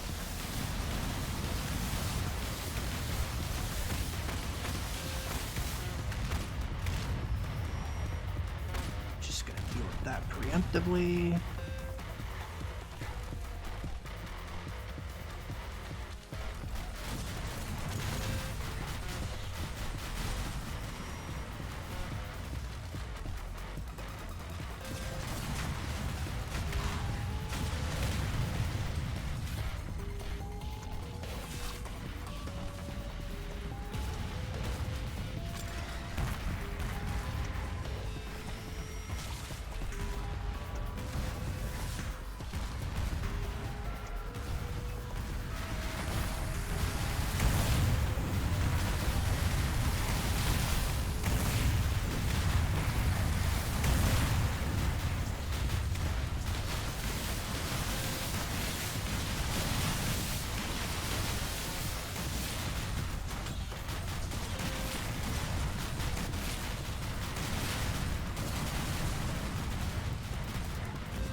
See, it's like I was saying, this game really is at its best when it just gives you giant arenas to fight monsters in, as opposed to the weird claustrophobic stuff it's trying to do.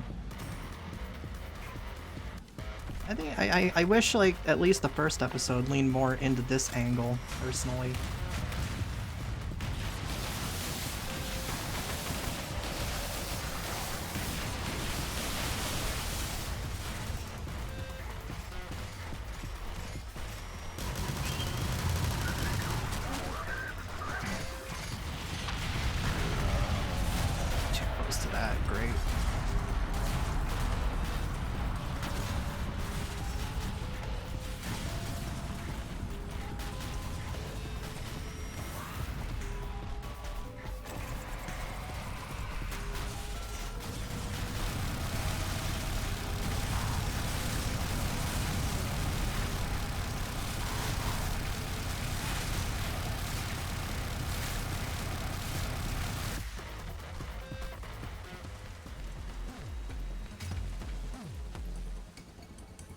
Wow, this one's noticeably less intense compared to, like, the other arena. What the fuck happened here?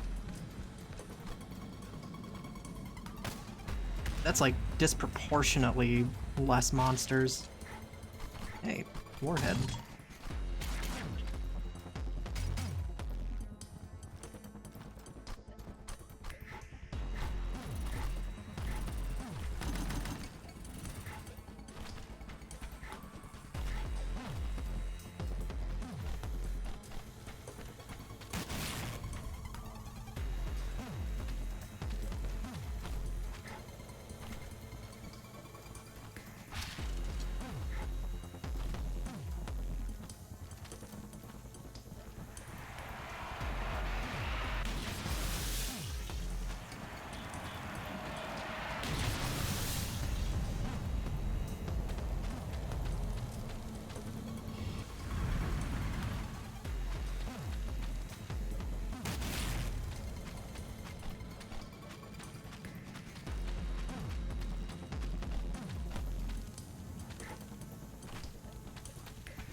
Yeah, you guys just barrels of fun yourselves. I'm okay with that. I ain't even fucking with that.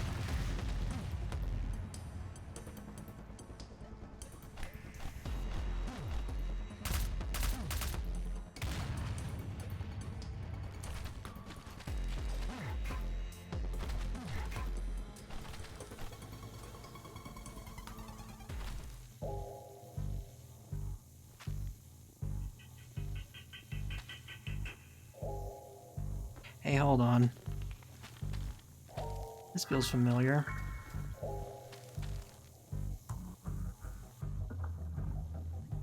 Oh, he's reusing previous levels. Okay. Was the other area a previous level? I recognize this one. If the other one was, I didn't recognize it. Interesting. Why are we back here?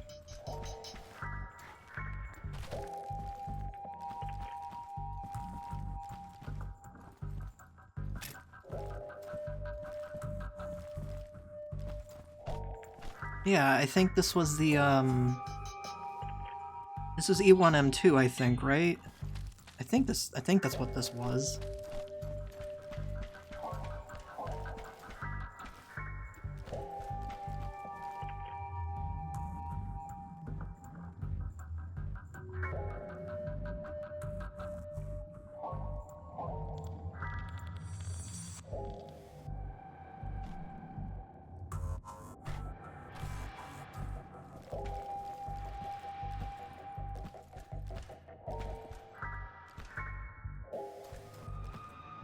Oh, does this mean... Oh...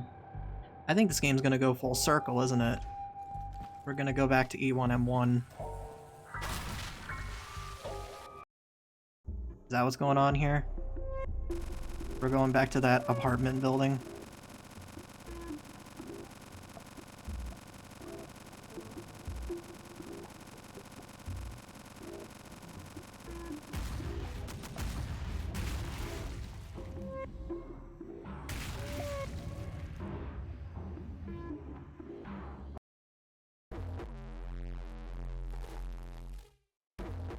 The Alchemical Miracle.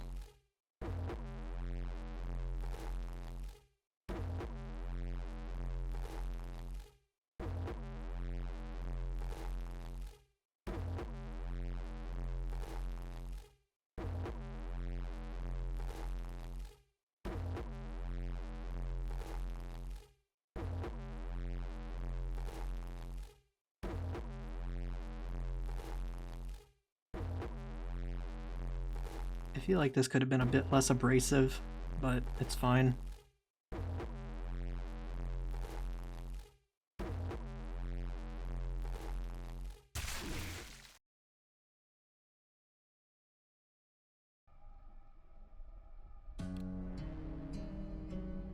One enemy, one secret.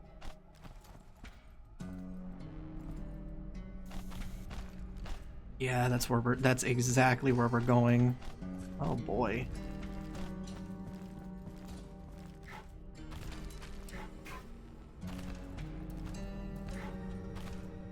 Jesus, that's a lot of stuff.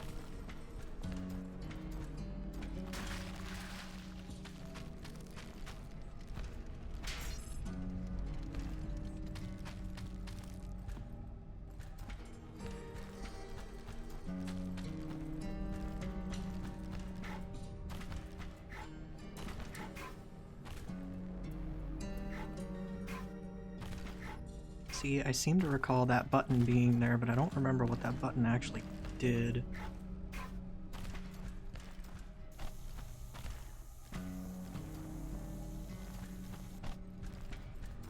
I mean, unless it wasn't and I'm just like confusing it with a different thing. That's also possible.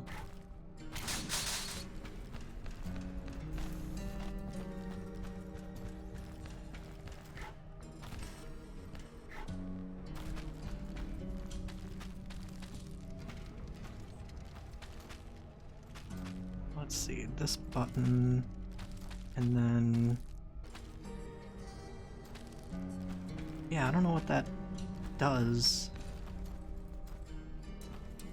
I feel like I had this exact thing going on in this level before.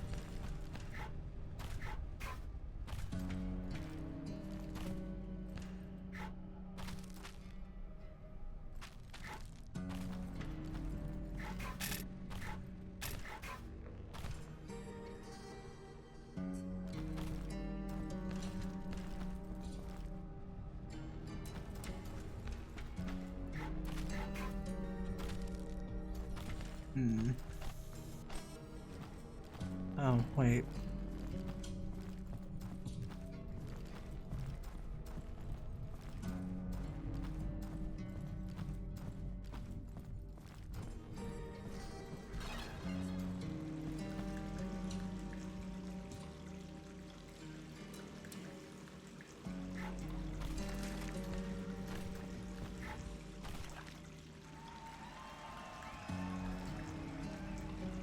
Oh, that's kind of cute.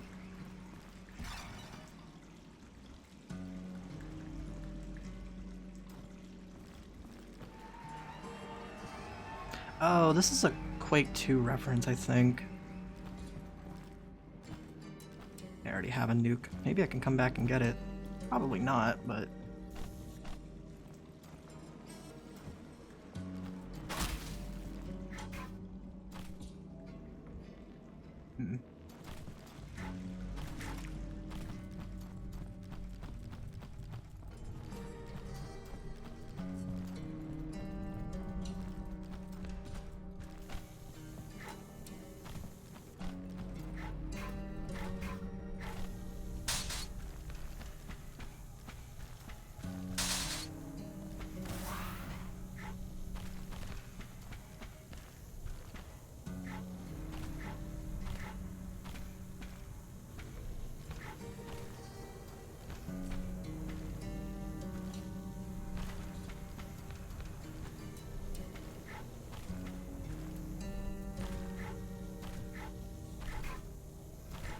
Oh, you're not gonna let me go over there?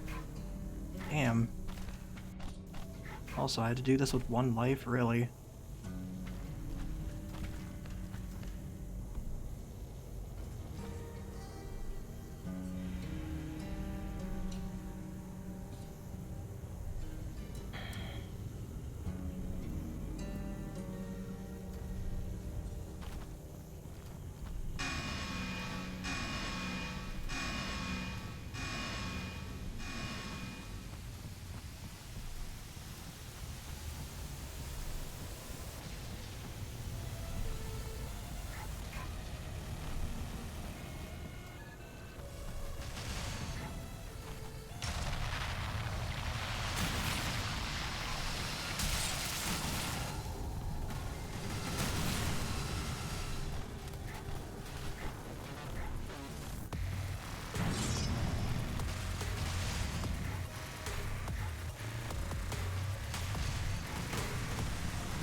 Okay, well, the moment I figure out what exactly I'm supposed to do here...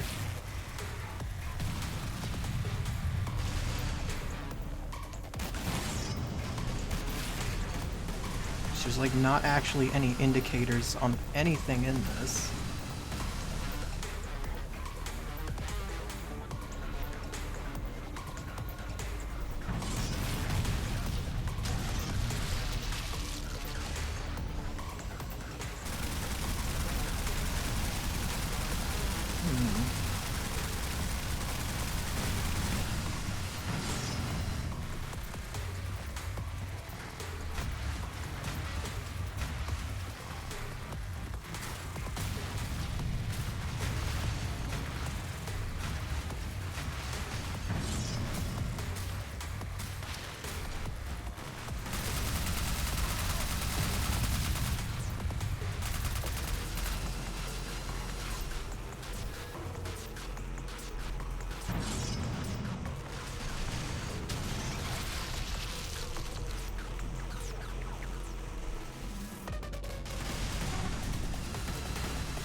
Yeah, no, this is great. I love a boss that gives very little indicators on what you're actually supposed to do.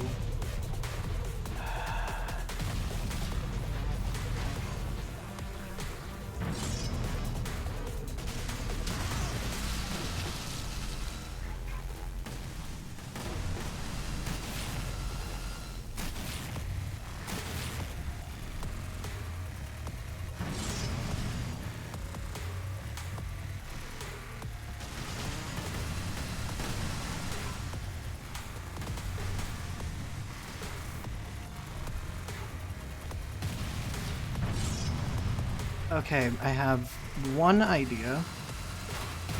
No? Maybe? I had this theory that maybe I'm supposed to parry the projectiles, but we'll try that again. That'd be really fucking stupid, but... I don't know, man.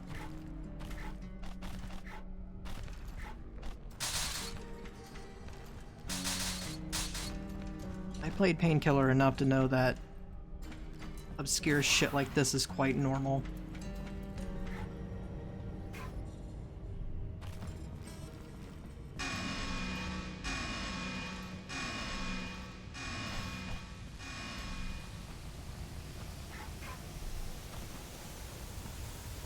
So yeah, I'm gonna give that another try because maybe I have to parry the one projectile and hit the guy with it.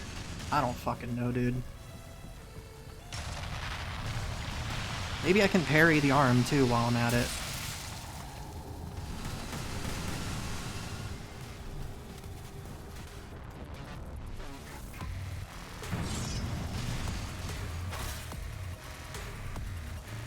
Okay. So I can do that. Can I parry this and send it back? I don't know.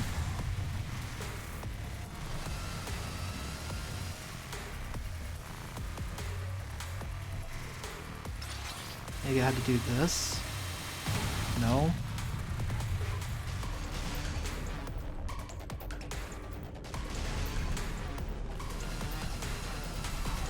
Oh, he's not attacking now. So that's interesting.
I mean, he's not attacking me now, that's the good thing. The bad thing is, I really don't know what I'm supposed to do at this point.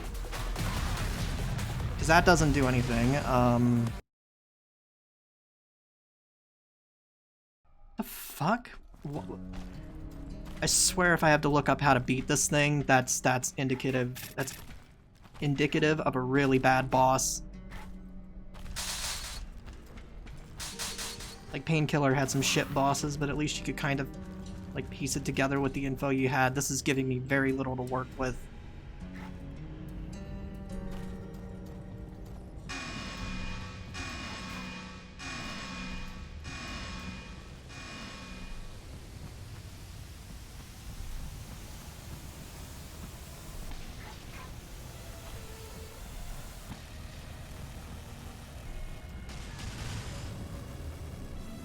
Yep, come on, wake up.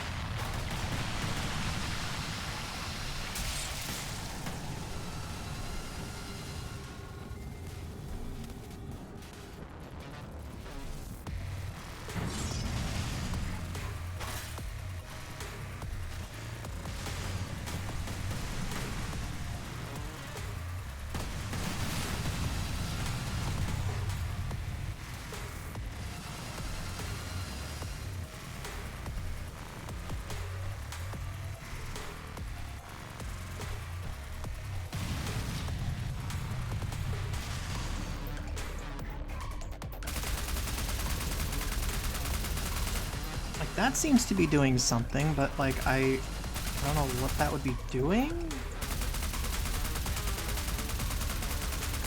It just kind of makes it flash, I don't know.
Most I'm thinking is something has to be parryable. I just don't know what.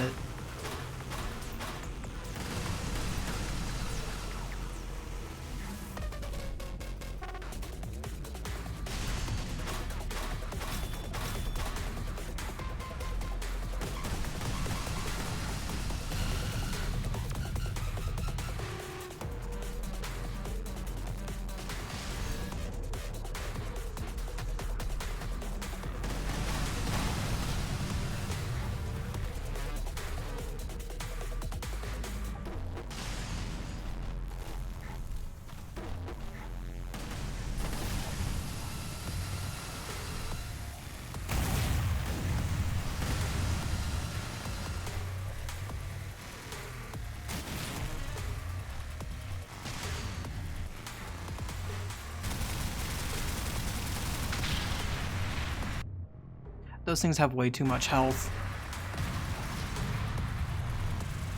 I was trying to shoot those things for like 50 years, and I'm like, maybe those things are just destructible. And yeah, no, they are. They just have 50 billion health for some reason. Great. Love that.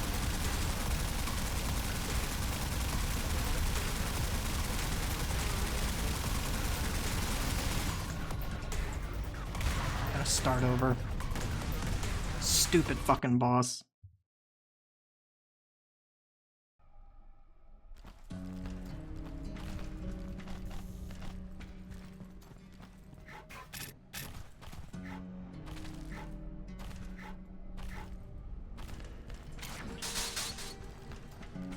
I need to recheck something. I'm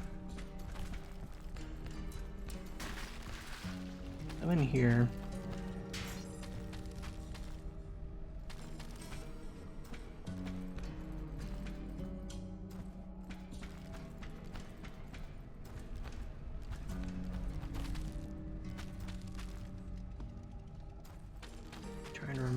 to get to that one area. I can't remember if that gave me a 1-up or not. Usually these have 2 lives in them, but this one doesn't seem to have it.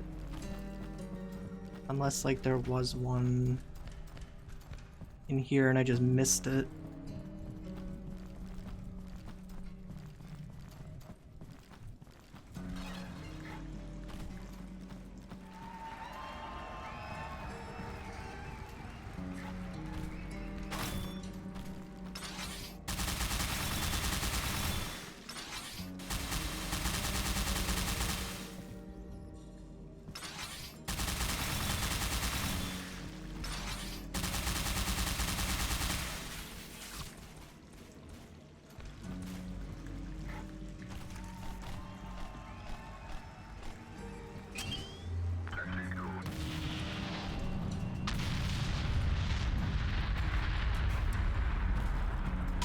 No, nothing? Okay.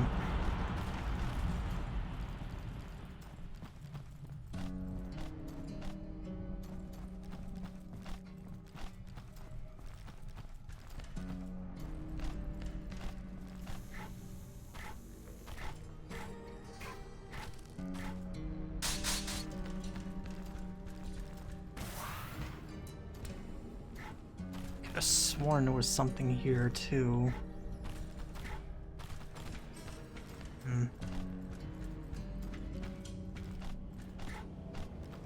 Alright, try this again, knowing what I have to do this time. Again, just fucking dumb. Like, this might be my least favorite boss in this game. And that's saying a lot, because the first episode literally just had, like, a Chthon with extra steps.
Yeah, like, see, this part's cool.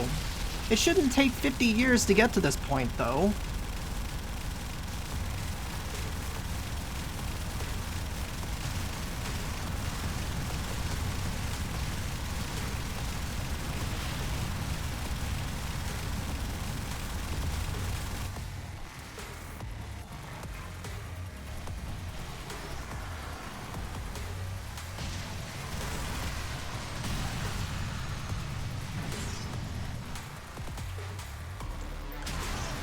Okay.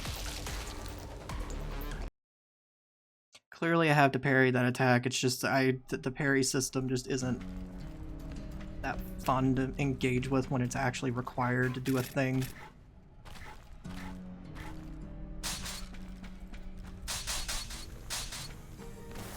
Such a weird note to end your game on.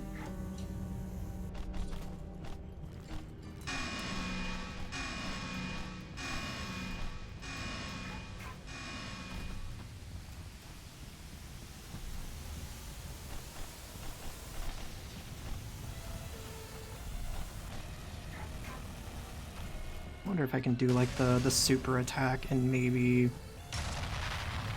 I can't remember. Like, I know you could use that during the second episode boss fight.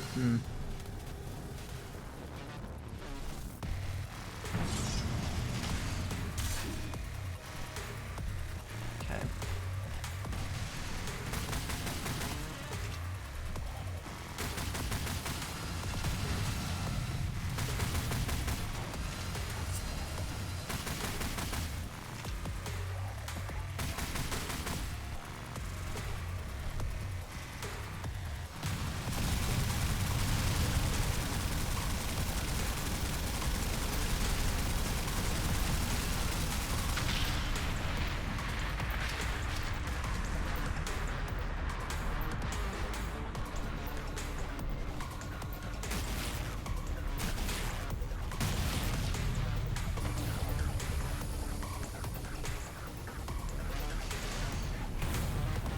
Yeah, it's not gonna reach.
Okay, so I should just not be close to that one when he does that swing.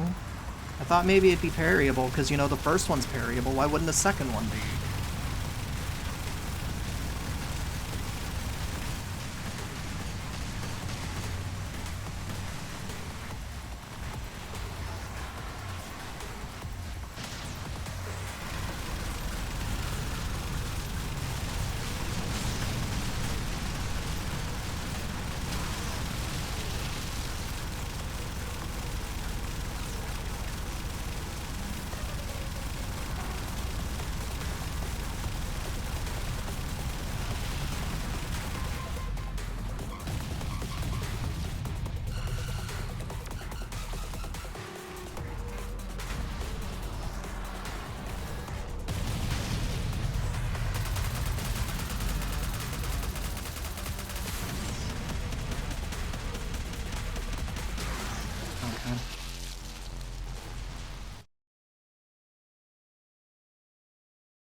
Come on, hurry up. I don't have all night.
This is so fun. This is so fun and engaging. I love this first phase.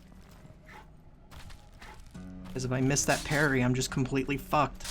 And unlike the other bosses, the other like enemies that use the parry system, I feel like this one is really inconsistent.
Yeah, like I didn't do anything different there, and that time the parry actually worked.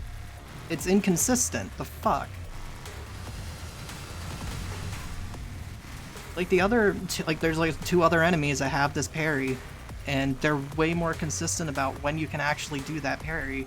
That's just fucking obnoxious.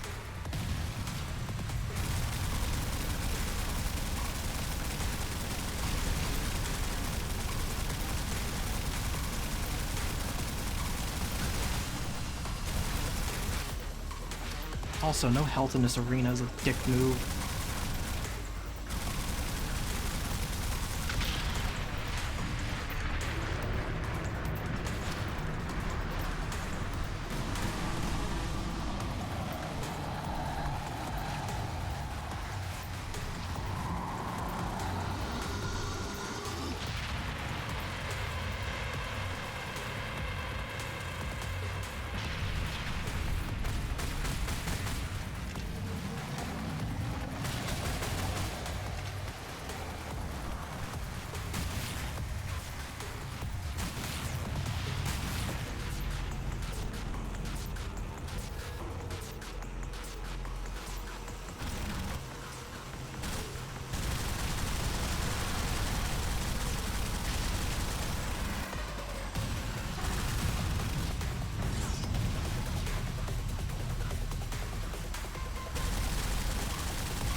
Let me up there. I want to rip your fucking heart out. Let me up.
Oh, different credits, like, theme. That's interesting.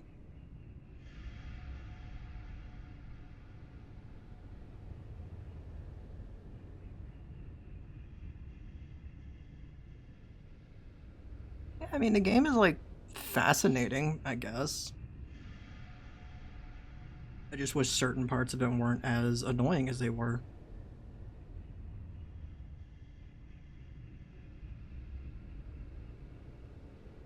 Like, I guess, like, episode 1, mostly just difficult because, like, the first few levels just don't really have a lot of lives. So it's just kind of a lot of situations where you end up dying and you just kind of have to repeat. The second episode, I think, was the best one. I just think the second episode was, like, the most balanced one out of these, and then the third episode kind of just comes in like a fucking wrecking ball.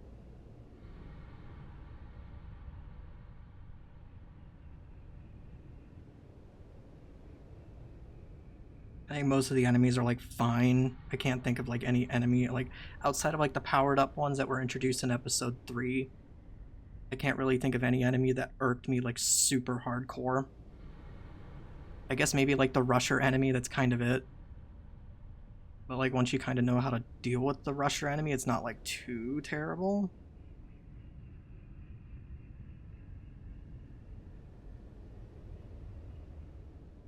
The soundtrack's great. Love the soundtrack.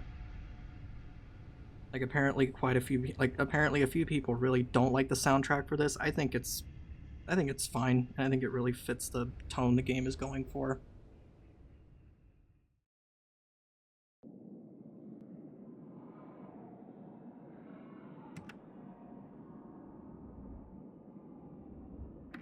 And like the bosses, I think episode 1's final boss is like eh. Yeah, this was the track I was expecting.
Hey, anyways, the bosses. I can actually go into level select and look at things. I think episode 1 was mostly fine. It's just these first 2 levels are ridiculously hard because they don't really give you like they're like really closed in. They don't really give you like a lot to work with. So they're just like this. I think this might have had like what 1 extra life, maybe 2. I think this had a few, but like definitely not as much as some of these later levels. And they're much more closed in. I kind of wish this game went because one of the reasons I liked episode 2 was a lot of these levels were like way more open than a lot of the ones for episode 1, and I kind of wish the game pushed more in that direction as opposed to having more claustrophobic areas.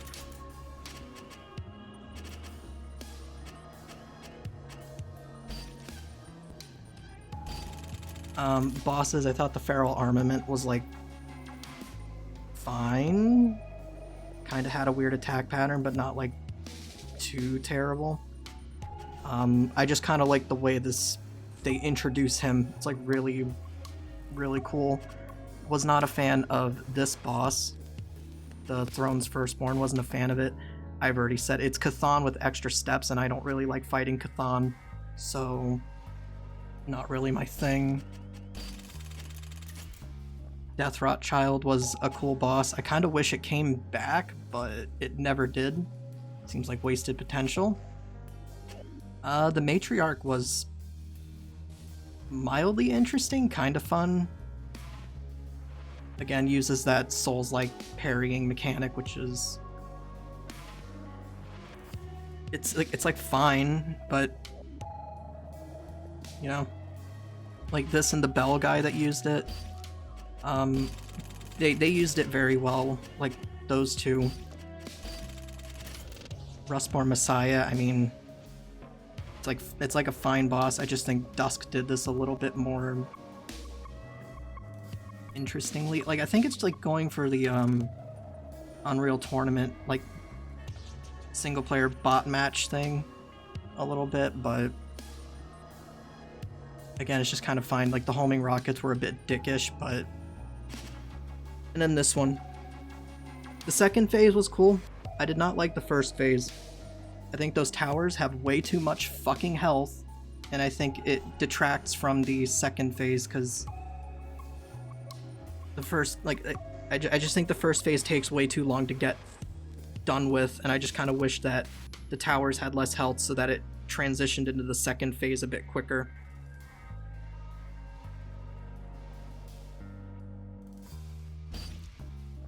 But yeah, Bestiary, what do we got here? Oh, it's like a Doom thing, okay. It's like that Doom end screen, I guess. I was kind of hoping these guys would have like funny finish names like some of these games do, but no, apparently not.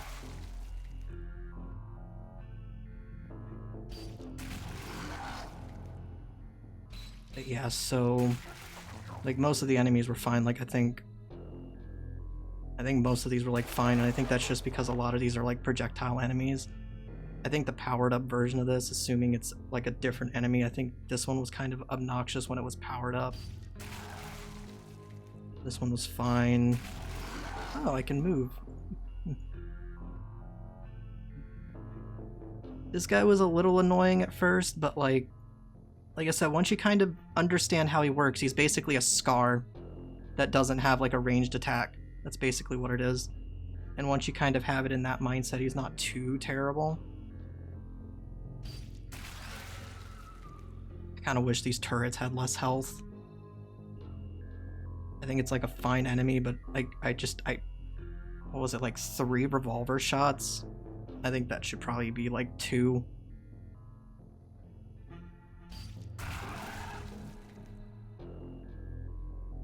This guy was like kind of cool. He reminds me of something, I'm just not sure what.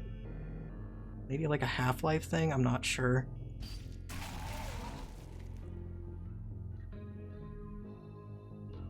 This guy was fine. Like the first the introduction level that this guy shows up in is like kind of cool, but like I don't know, it's a rocket enemy, kind of just does what it needs to. This is a Vor. This was just a Vor, which is funny because I can't think of that many people that actually like the Vor. So it's interesting to see when a game actually literally just adds a Vor to their game. I don't know.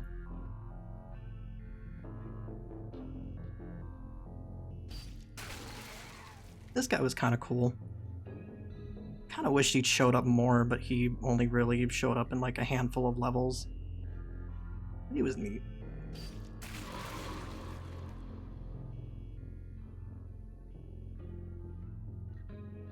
I think this is a guy that showed up in that crypt level. Kind of only showed up for one section. I don't really have like an opinion of him.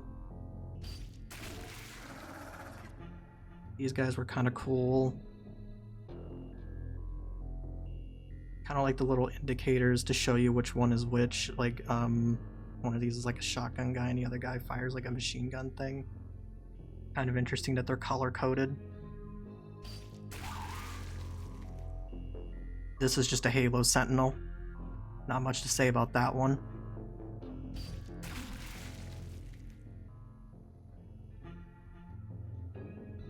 Yeah, this is an enemy I kind of wish did more. I think this is supposed to be like, those female SS troops from Return to Castle Wolfenstein. I just don't think they were that threatening.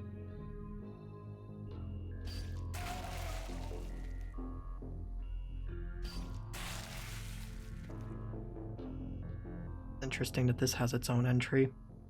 Yeah, this is like kind of cool as a weapon.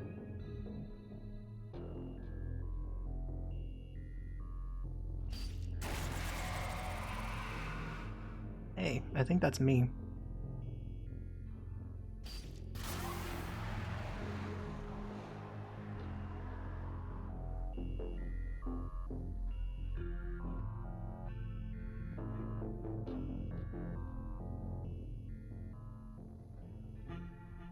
This was the guy that...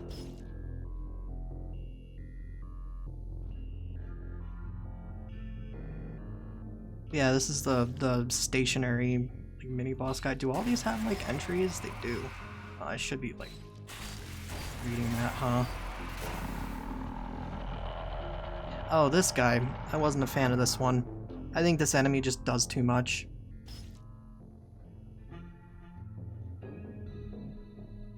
I don't know, it just has way too much going on for me to really like it. I just don't see what this really adds to a fight outside of just being a bit annoying. Like I think like the handful of fights that it does show up in, a good chunk of them I just used a nuke on it because I didn't want to deal with it. This guy was cool. I like this guy. Yeah, this is a cool boss, and I kind of like that they reuse it later. Like, in a way, I kind of wish that this guy came up more, but he doesn't. Like, outside of, like, the one reappearance he had.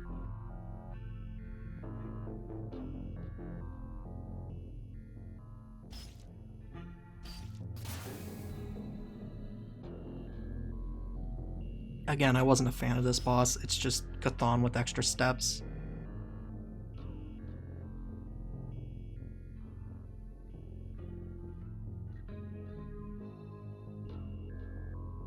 And like Chthon isn't even really that fun of a boss fight either, so... Yeah, another... This is, like, I mentioned it earlier, I wish this boss showed up more. Like, I kind of wish it was, like, a chance to actually kill this one, but it never came up.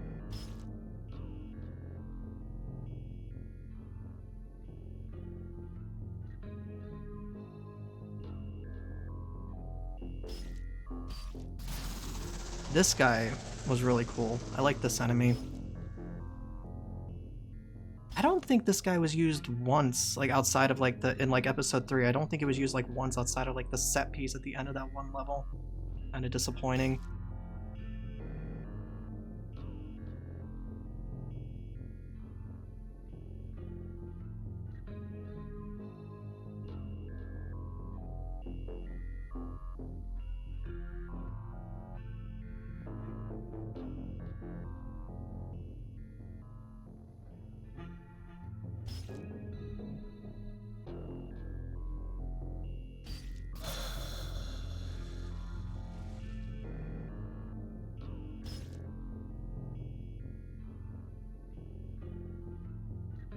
This boss was fine. Kind of had a weird attack pattern. It was like an attack where I'm still not too sure how I was supposed to avoid that attack. But other than that...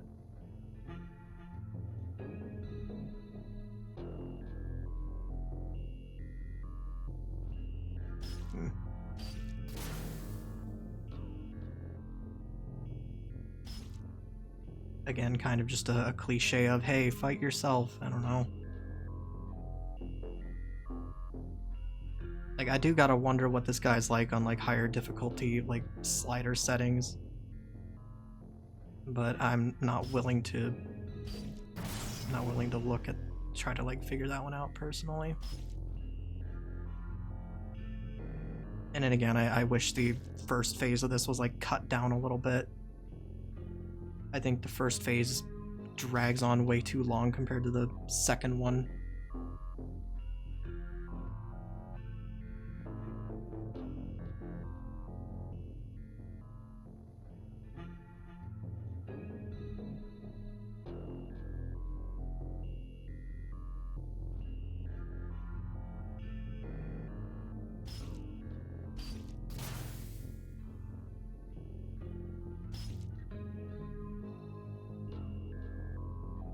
Interesting that this has an entry, but I guess it technically is a creature.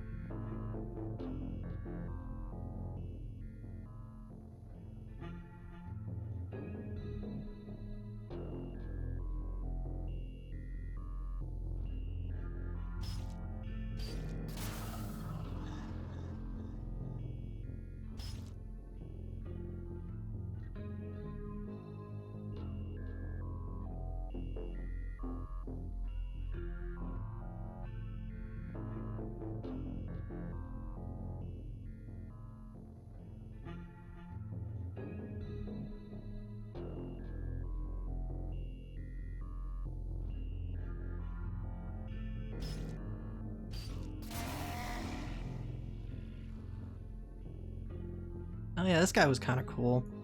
But I do think that the third episode goes a bit overboard when it came to using this guy.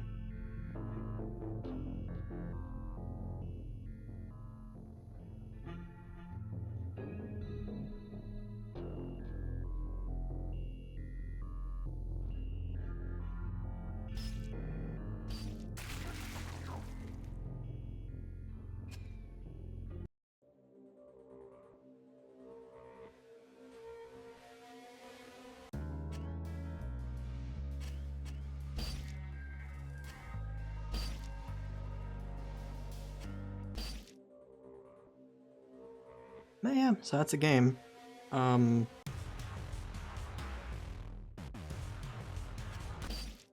It is definitely a game. I don't know if I would ever replay it. It's definitely interesting as like a one-time experience, but some of these levels get a bit ridiculous. I don't know if I would ever really want to replay this one.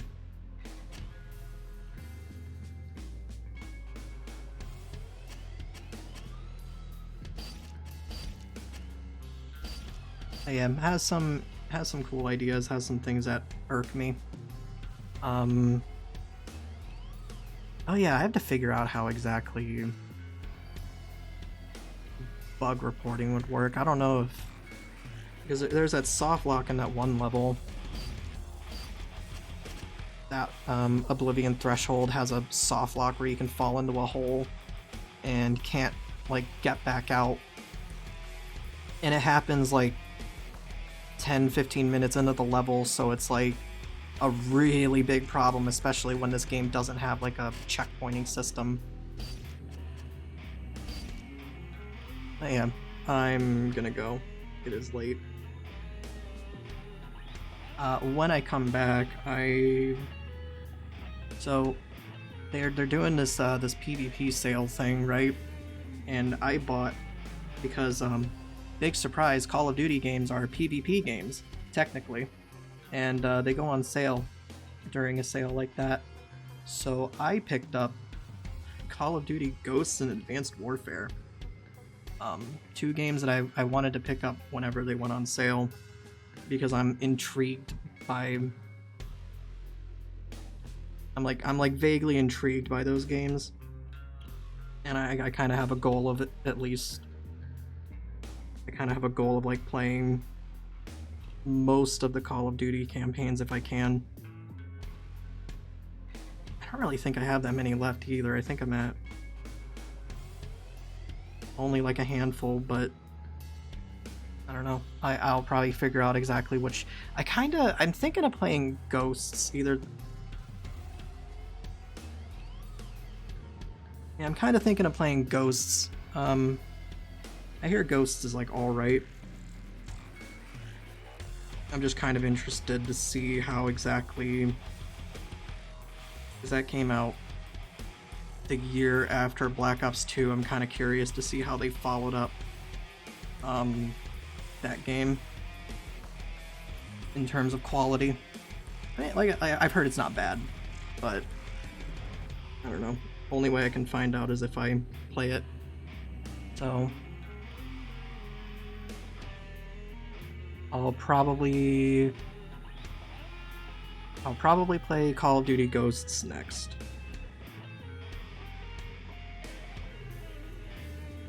I am gonna go though, because it is late. But that's probably the plan when I get back. Good night.